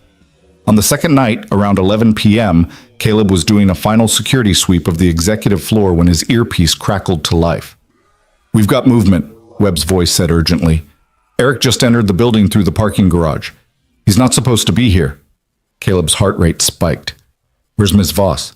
"Still in her office. We've got eyes on her, but Eric's heading for the executive floor now. Get to her." Caleb ran, his boots pounding against marble as he raced down the corridor. Behind him, he heard elevator doors opening, footsteps echoing through the empty building. He burst into Vivian's wing to find her at her desk, paperwork spread around her, completely unaware of the danger approaching. "We need to go," Caleb said urgently. "Now!" Vivian looked up, instantly reading the tension in his voice. "Eric?" "In the building. Coming up. Webb's mobilizing security, but..." The lights went out. Complete darkness swallowed the executive floor, emergency lighting failing to activate. Caleb heard Vivian's sharp intake of breath, heard movement in the hallway outside, and every instinct screamed danger. "Stay behind me," he whispered, pulling Vivian away from the desk. His eyes were adjusting to the darkness, shapes emerging from shadow. He could see the outline of her office door, the windows showing city lights beyond. "He's cutting power," Vivian breathed against his shoulder. "Disabling security systems." Where's your panic button? Desk drawer. But if the power's out, footsteps in the hallway, slow and deliberate. Someone who knew exactly where they were going. Caleb positioned himself between Vivian and the door, his hands empty but his mind racing through options. He wasn't a fighter, wasn't trained for this, but he'd meant what he said about protecting her. Vivian? Eric's voice called from the darkness, friendly and calm. Are you still here? The power went out. I came to make sure you were okay. The performance was chilling in its normalcy. Caleb felt Vivian tense against his back, heard her breathing quicken. I'm fine, Eric, she called back, her voice steady despite everything. Just finishing some work.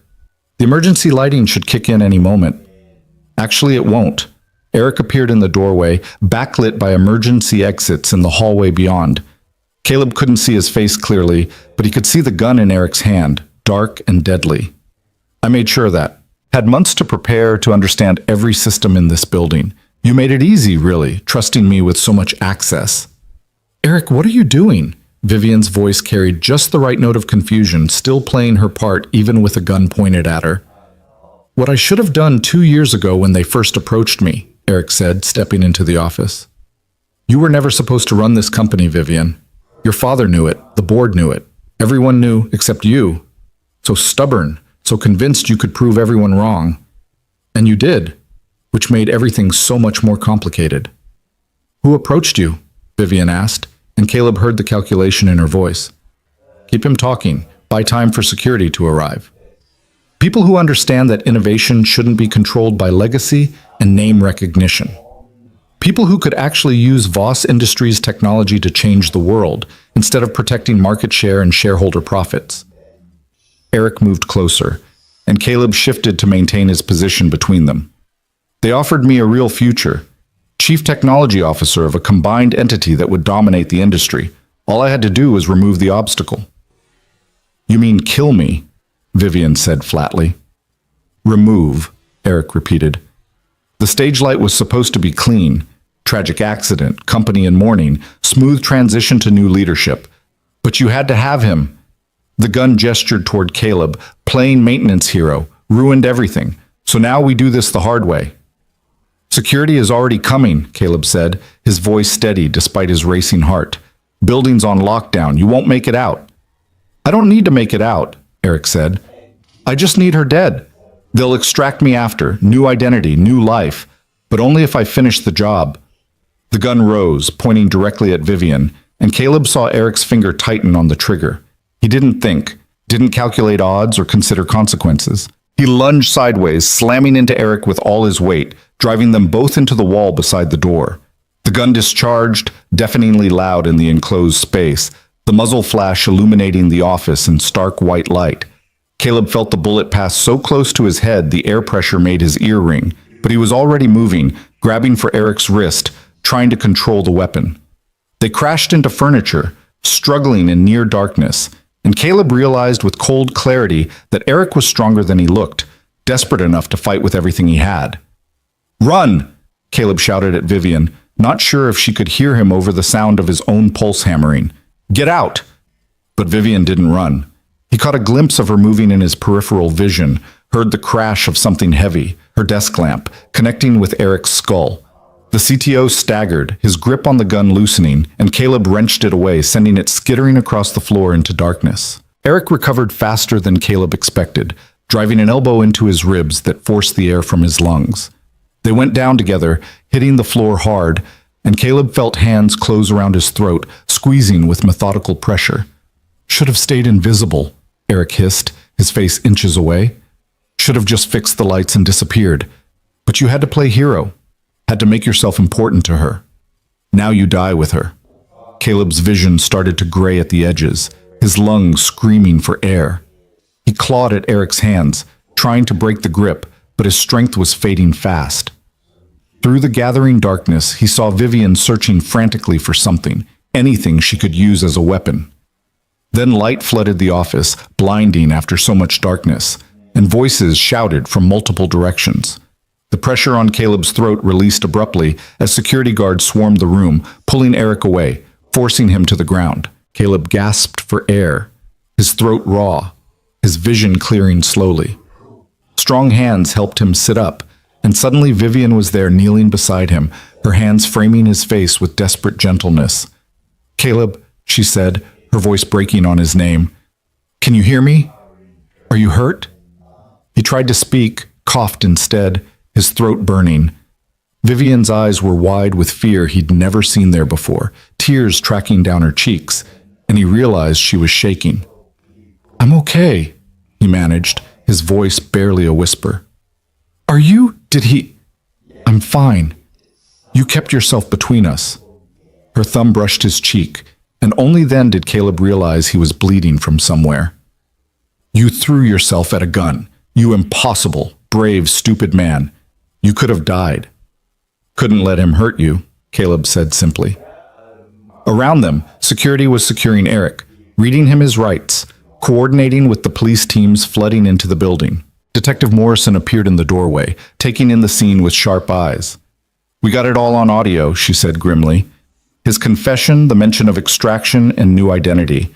That plus the attempted murder will put him away for life. And we're already working on identifying his contacts based on the phone records we cracked an hour ago." "Good," Vivian said, but her attention never left Caleb. "Get him out of here. Get all of them out." Webb started to protest. "Ms. Voss, we need statements, medical evaluation." "Later," Vivian said, her voice carrying absolute authority despite the tears still wet on her face. "Everyone out, now." They went, though Webb looked reluctant. Eric was dragged away shouting threats and justifications that faded as they hauled him toward the elevators. Then the door closed, and Caleb and Vivian were alone in her office, surrounded by overturned furniture and the evidence of violence, both of them breathing hard. "You saved my life," Vivian said quietly. "Again." "That's becoming a habit," Caleb tried to joke, but his voice was too rough, too raw. "Don't." Vivian's yet were still on his face, holding him like she was afraid he'd disappear. "Don't make light of this. You threw yourself in front of a bullet for me, Caleb. You could have died." "But I didn't," he said. "We didn't. We're both still here. Because of you." The words came out fierce, almost angry. "Because you keep choosing to stand between me and people trying to destroy me. And I don't know what to do with that. I don't know how to—" She stopped, her voice breaking completely, and Caleb saw the moment when every wall she'd built came crashing down. The Ice Queen dissolved, leaving only Vivian Voss, terrified, grateful, completely undone by the weight of everything they'd survived together. "I see you too," she whispered. "I see you, Caleb Mercer. And I don't know when it happened, but somewhere between you walking in on me half-dressed and you tackling a man with a gun, I stopped being able to imagine facing any of this without you." Caleb's breath caught. They were still on the floor of her office, both of them bruised and bleeding, surrounded by chaos. And she was looking at him like he was the only solid thing in a world that had tried to kill her twice. "I'm not going anywhere," he said, echoing his promise from days that felt like lifetimes ago. "Not now, not ever, if you'll let me stay." "I don't deserve you," Vivian said, her voice breaking. "That's not your choice to make," Caleb said gently. "I'm already here, already yours, if you want me." The silence that followed felt endless, heavy with possibility and fear, and the bridge they were both standing on, deciding whether to cross or retreat to safer ground. Then Vivian leaned forward and kissed him. It wasn't gentle or uncertain. It was desperate and fierce, tasting of salt from her tears and copper from his split lip. And Caleb kissed her back with everything he had. His hands found her waist, pulling her closer, and she came willingly, pressing against him like she needed the contact to believe he was real. When they finally broke apart, both breathing hard, Vivian rested her forehead against his. "This is complicated," she whispered. "I know," Caleb said. "People will talk. The board, the employees, everyone will have opinions about the CEO and the maintenance tech. I know that too. And I'm still figuring out how to be human instead of just a position and a legacy." "I've got time," Caleb said. "As much as you need." Vivian pulled back just enough to look at him, searching his face for doubt or hesitation. Whatever she saw there made her eyes fill with tears again, But this time she was smiling. "You really mean that?" she said, wonder in her voice. "Every word," Caleb promised. "You and me against the corporate assassins. We make a pretty good team." Vivian laughed, the sound watery but genuine, and kissed him again. Softer this time, slower, like they had all the time in the world instead of security teams waiting outside and statements to give and an empire that still needed protecting. But for this moment, in the darkness of her office with emergency lights finally flickering to life, they were just two people who'd survived impossible odds and found something neither of them had been looking for. Each other. The paramedics arrived 15 minutes later, insisting on checking both of them despite Vivian's protests that she was fine. Caleb sat still while they examined the bruising around his throat, cleaned the cut on his cheekbone, and asked questions about dizziness and vision that he answered automatically while his mind was still caught on the feeling of Vivian's lips against his.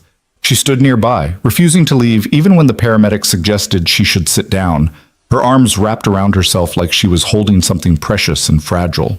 Their eyes kept meeting across the small space, conversations happening in silence that neither of them was ready to voice aloud. "You're lucky," the paramedic said, shining a light in Caleb's eyes. "Another few seconds of pressure, and we'd be talking about serious damage. As it is, your throat's going to be sore for a week, and those bruises will look worse before they look better." "I'll survive," Caleb said, his voice still rough. "That seems to be your specialty," Vivian said quietly, and something in her tone made the paramedic glance between them with knowing eyes. Detective Morrison returned once the medical team finished, her expression grim but satisfied.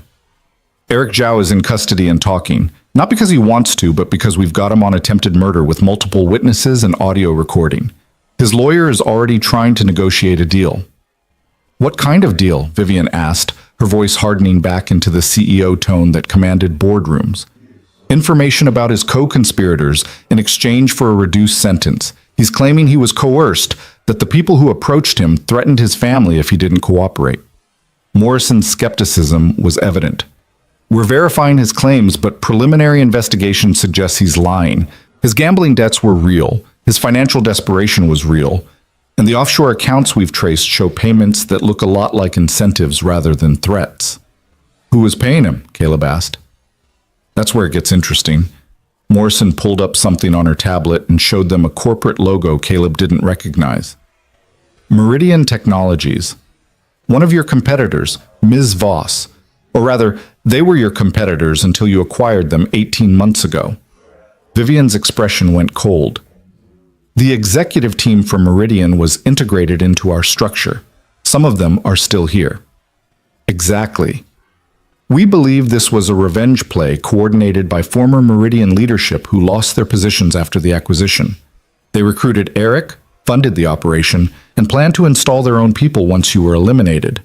Then they'd orchestrate a hostile takeover, reclaim what they considered theirs." "Names," Vivian said. "I want names." Morrison listed 3 executives, all of whom Caleb vaguely recognized from the morning briefings. Senior vice presidents who'd seemed cooperative and professional, who'd attended meetings and contributed to projects while secretly planning murder. "They're being arrested as we speak," Morrison said, along with several others who were involved in the financial side. "By morning, this will be the lead story on every business network. Attempted assassination, corporate conspiracy, the works." Vivian closed her eyes briefly, and Caleb saw the weight settling on her shoulders. This wasn't just about surviving anymore. It was about managing the fallout, controlling the narrative, protecting the company and its thousands of employees from the scandal that was about to engulf them. "I need to make a statement," she said, "before the story breaks on its own terms. We control this, or it controls us." "At midnight?" Morrison asked. "The financial markets open in Asia in 3 hours. If this breaks without context, without my voice framing it, our stock price will crater and competitors will circle like sharks." Vivian was already moving, her strategic mind overriding exhaustion and trauma. "I need Amanda, the communications team, and legal. We draft a statement, release it to major outlets with an embargo until 6 a.m. Eastern, and I do a live interview at 7.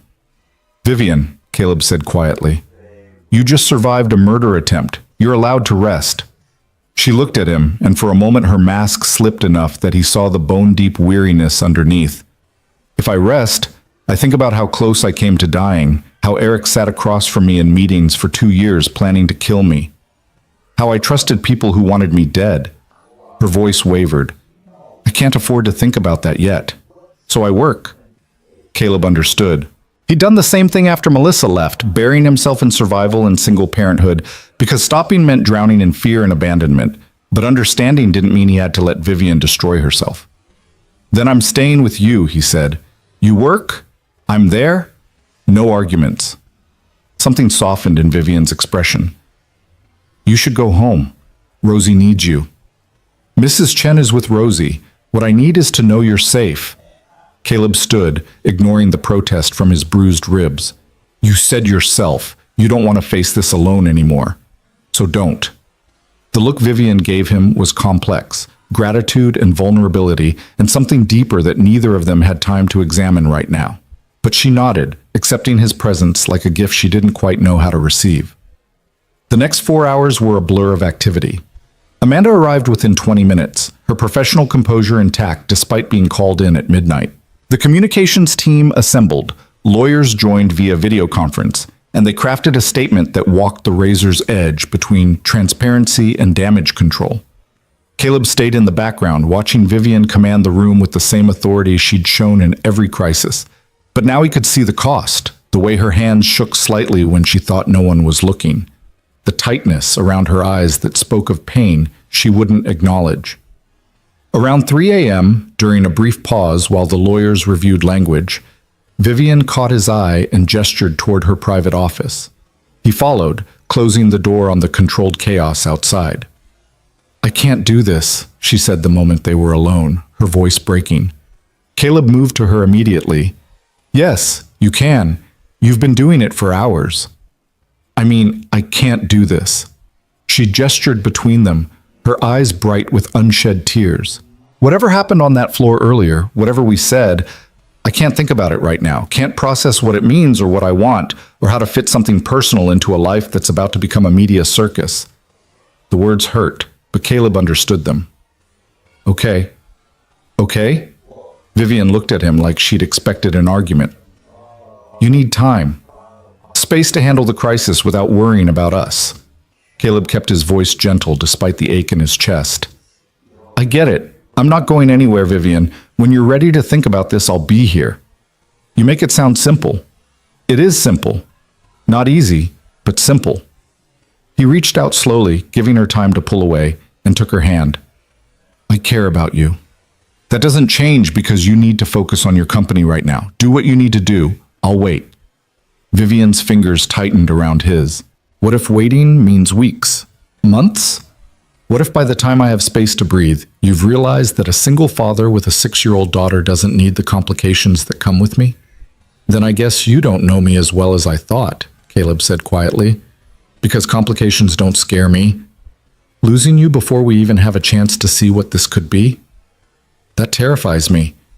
She kissed him then, desperate and brief, like she was trying to memorize the feeling before duty pulled her away. When they broke apart, she was crying silently, tears tracking down her face. I need you to take care of yourself, she whispered. Go home after this. Be with Rosie.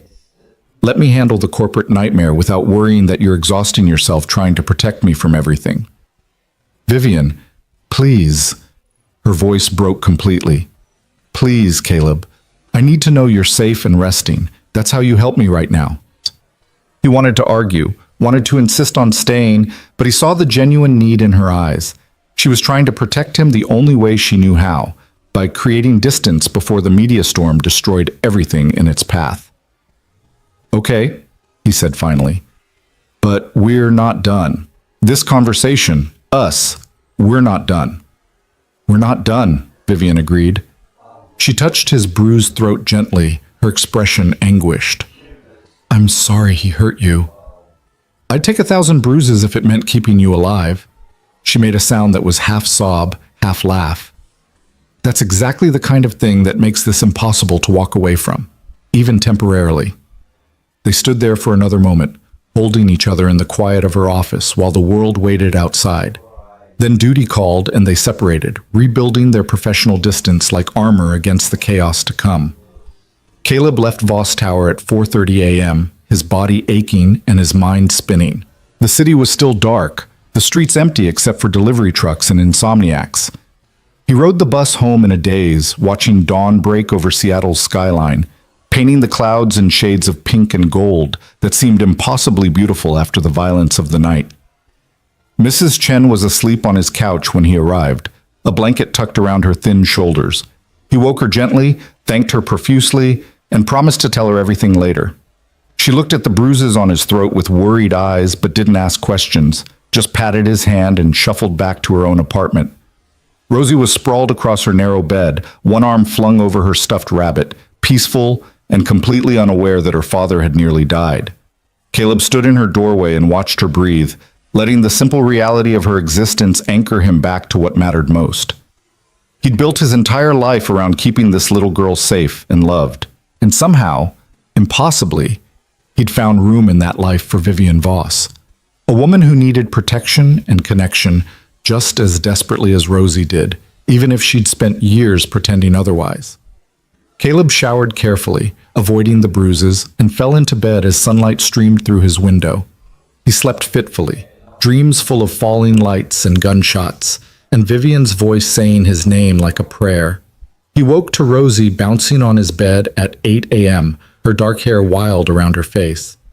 "Daddy, you're home! Mrs. Chen said you had to work really late." She stopped bouncing, her eyes going wide. "What happened to your face?" Caleb sat up carefully, every muscle protesting. "I had an accident at work. But I'm okay, sweet girl. Just a little banged up." "Did you fall?"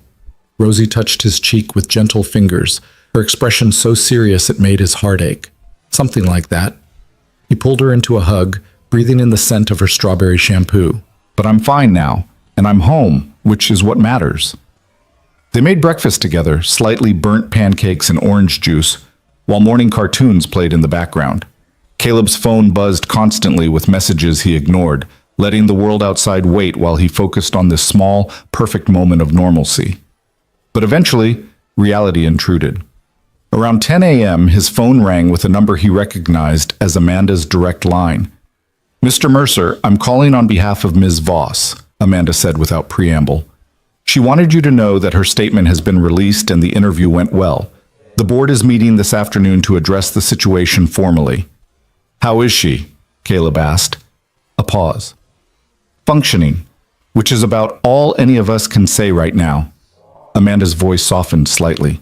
"She asked me to tell you specifically that security has been enhanced across all facilities, that Eric and his co-conspirators are in custody, and that you should take the next few days off to recover."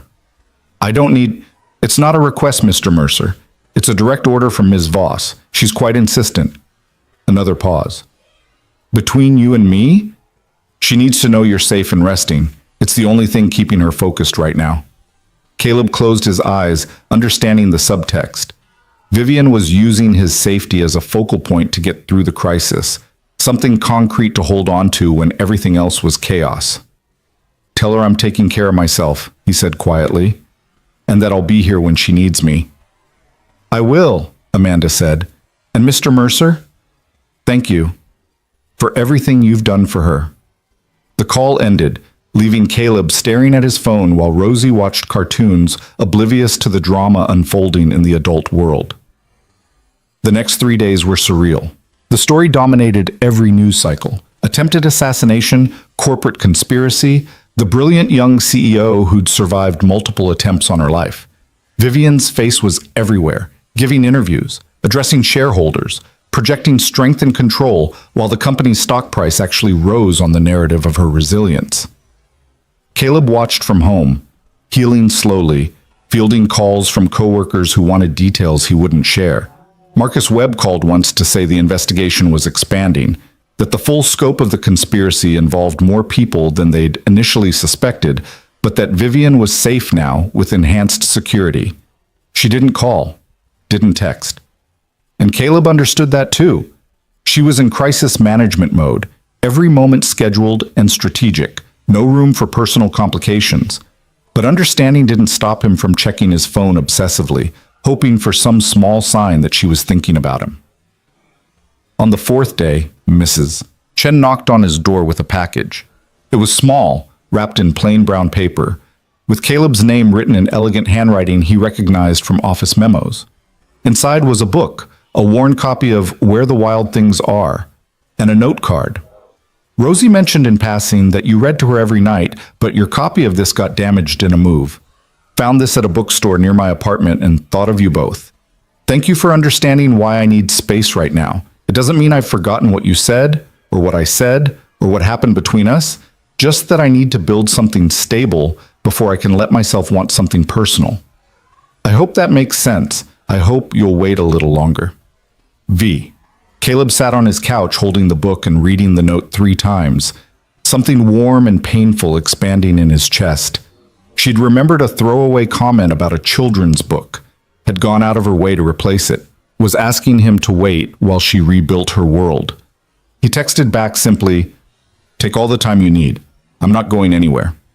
Her response came 6 hours later, after what must have been another brutal day of meetings and media. "Thank you for being patient with me, for seeing me, even when I'm terrible at letting people close." They fell into a pattern after that. Brief texts, usually late at night after Vivian finished her 18-hour days. Nothing romantic, nothing that crossed professional lines. Just small check-ins that said, "I'm still here," and "I haven't forgotten you." Caleb returned to work after a week, cleared by medical and eager to have something to do besides watch Vivian manage a corporate crisis from a distance. The executive floor felt different now. More security, more tension, suspicious looks from employees who'd worked alongside the conspirators without knowing their intentions. But he didn't see Vivian. Her schedule was restructured to minimize predictable patterns, her movements through the building coordinated by security. He caught glimpses sometimes, her voice carrying from a conference room, a flash of mahogany hair as she moved through corridors flanked by bodyguards. But they occupied different worlds again. 2 weeks after Eric's arrest, the board announced a formal investigation into the company's security protocols and integration processes for acquired companies. Richard Keller resigned citing personal reasons, though industry gossip suggested he'd been forced out for his opposition to Vivian's leadership during the crisis. 3 other board members went with him, replaced by people who actually supported her vision.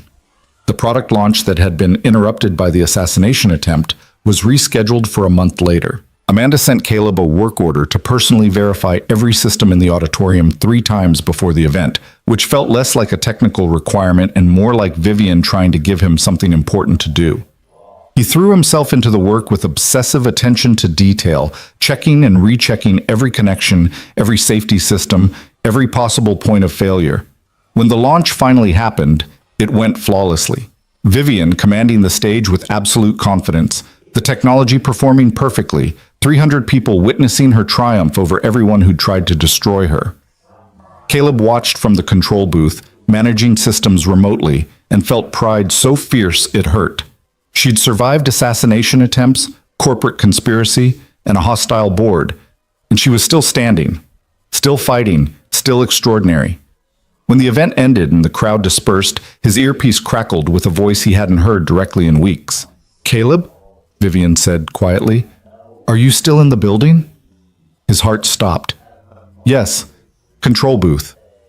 Can you meet me in my office in 20 minutes? Of course. Those 20 minutes were the longest of his life. Caleb tried not to read too much into the request, tried not to hope, but his hands were shaking when he finally knocked on her office door. "Come in." Vivian stood by her window, backlit by Seattle's evening lights, still in the navy suit she'd worn for the launch. But her hair was down, falling in waves across her shoulders, and when she turned to face him, her expression was vulnerable in a way he hadn't seen since that night on the floor of her office.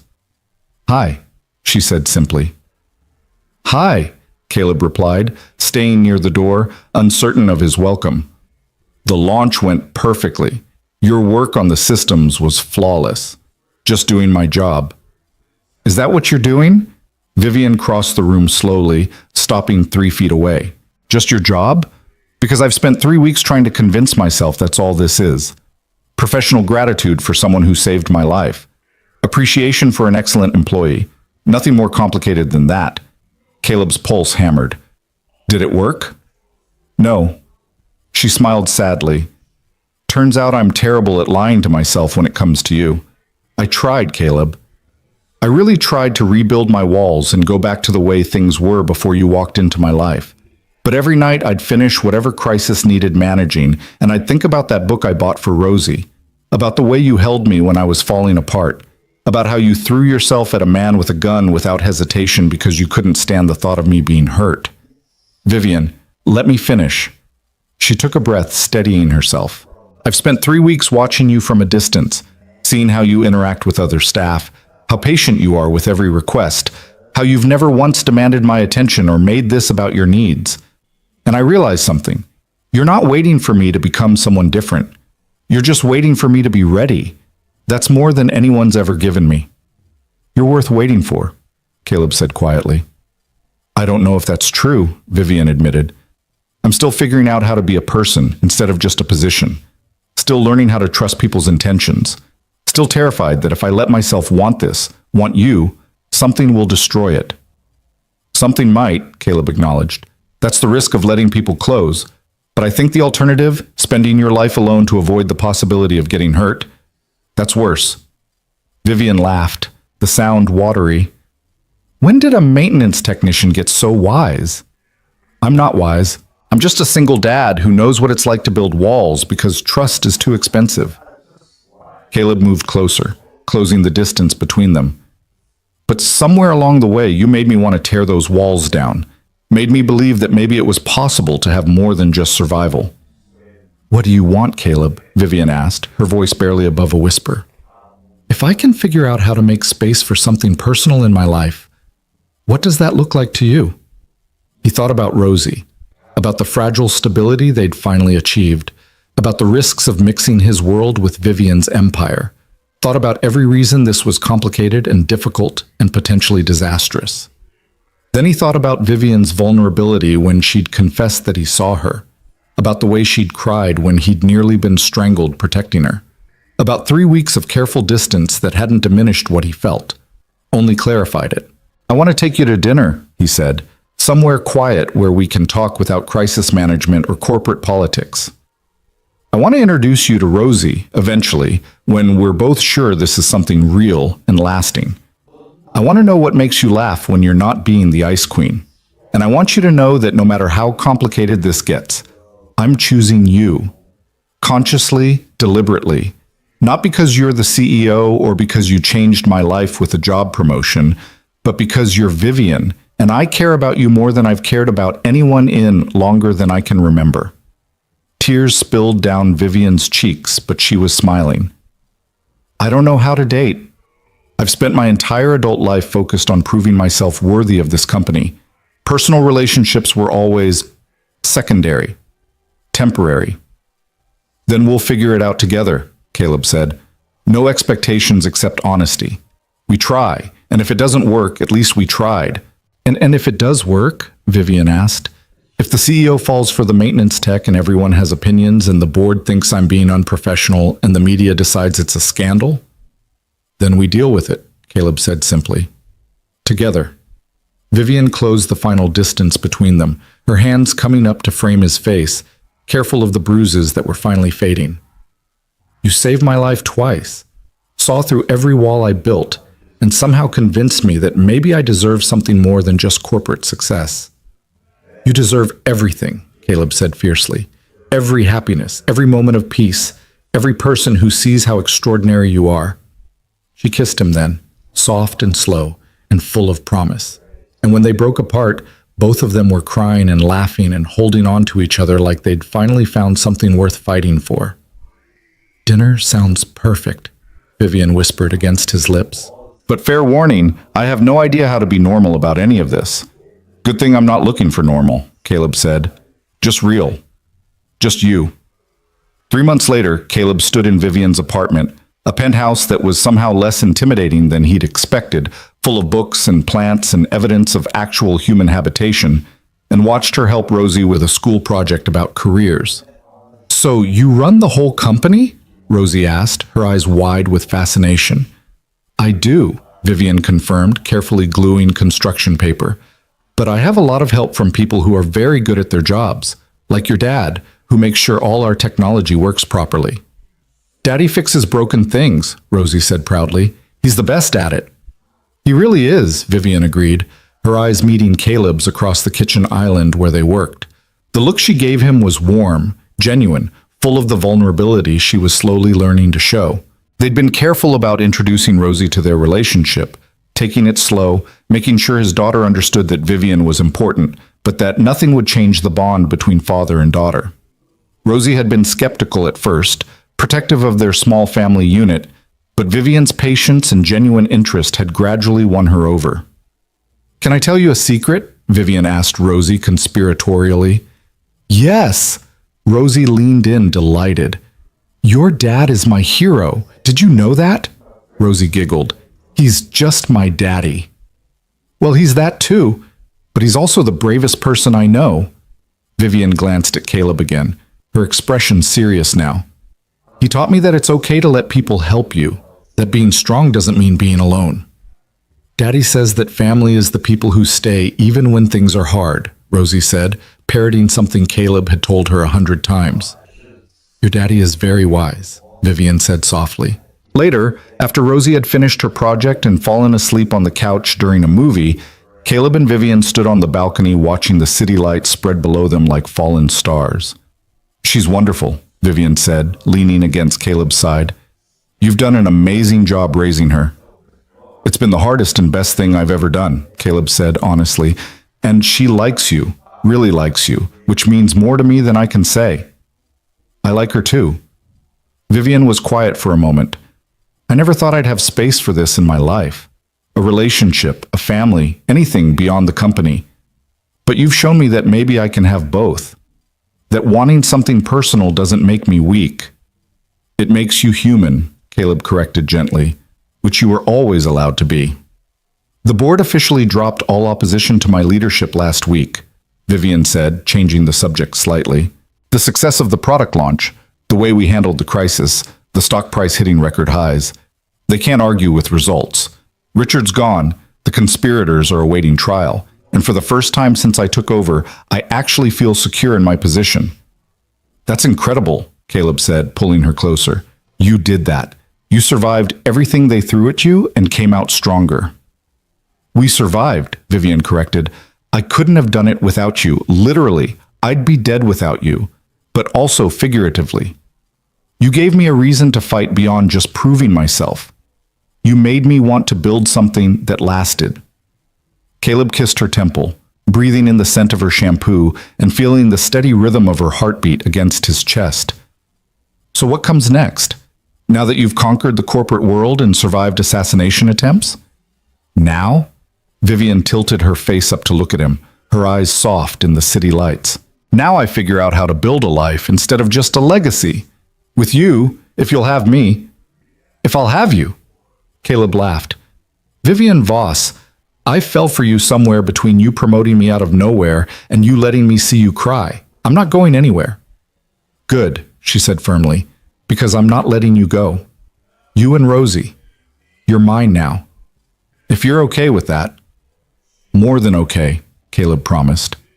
They stood there for a long time, wrapped around each other, watching the city that had tried to destroy them both, and had instead given them something neither had expected to find. Vivian Voss, the ice queen who'd learned to thaw, and Caleb Mercer, the maintenance tech who'd fixed more than just broken lights. Inside, Rosie slept peacefully on the couch, safe and loved and completely unaware that her small family had just expanded to include someone extraordinary. Someone who'd learned that strength wasn't about standing alone, but about having the courage to let the right people stand beside you. The fluorescent light in Caleb's bathroom still needed replacing, but now it felt less like a symbol of everything he couldn't afford and more like a reminder of how far they'd come. He'd fix it eventually. Right now, he had more important things to focus on, like the woman in his arms who'd trusted him enough to let down every wall, like the daughter sleeping inside who deserved to see her father happy and whole, like the future they were building together, one honest conversation and one brave choice at a time. Caleb had spent 6 years believing his life was about survival, about sacrifice, about doing whatever it took to keep Rosie safe and fed and loved. And it was still about those things. But it was also about this. Standing on a balcony with Vivian Voss, both of them scarred and healing, both of them brave enough to choose vulnerability over protection. "I love you," Vivian whispered into the night air, the words trembling with newness and fear and hope. "I love you too," Caleb said, and meant it with every fiber of his being. Below them, Seattle glowed with possibility. Above them, stars fought through the light pollution to be seen, and between them, something fragile and precious and absolutely real took root and began to grow. They'd survived the worst people could throw at them: corporate conspiracies, assassination attempts, betrayal from trusted colleagues, and the weight of expectations that tried to crush them both. They'd stood between each other and ruin twice, and had come through it changed but intact. Now came the harder part: building something that lasted beyond crisis and adrenaline. Learning to be partners in calm moments as well as chaos. Figuring out how to blend Caleb's small, fierce world with Vivian's empire of responsibility. But as Vivian kissed him under the stars, with Rosie sleeping peacefully inside and the future spread before them uncertain and beautiful, Caleb knew they'd find a way. Because they'd already proven the most important thing: that sometimes the most extraordinary love stories begin with a maintenance call and a frosted glass door. That heroes come in work boots and carry tool bags. That the Ice Queen was never ice at all, just a woman waiting for someone brave enough to see past the armor. And that Caleb Mercer, worn-out maintenance tech, single father, invisible man, had been exactly what Vivian Voss needed. Not to fix her, because she'd never been broken, but to stand beside her and remind her that even queens deserve to be seen, to be known, to be loved for who they are beneath the crown. Their story wasn't a fairy tale. It was better than that. It was real.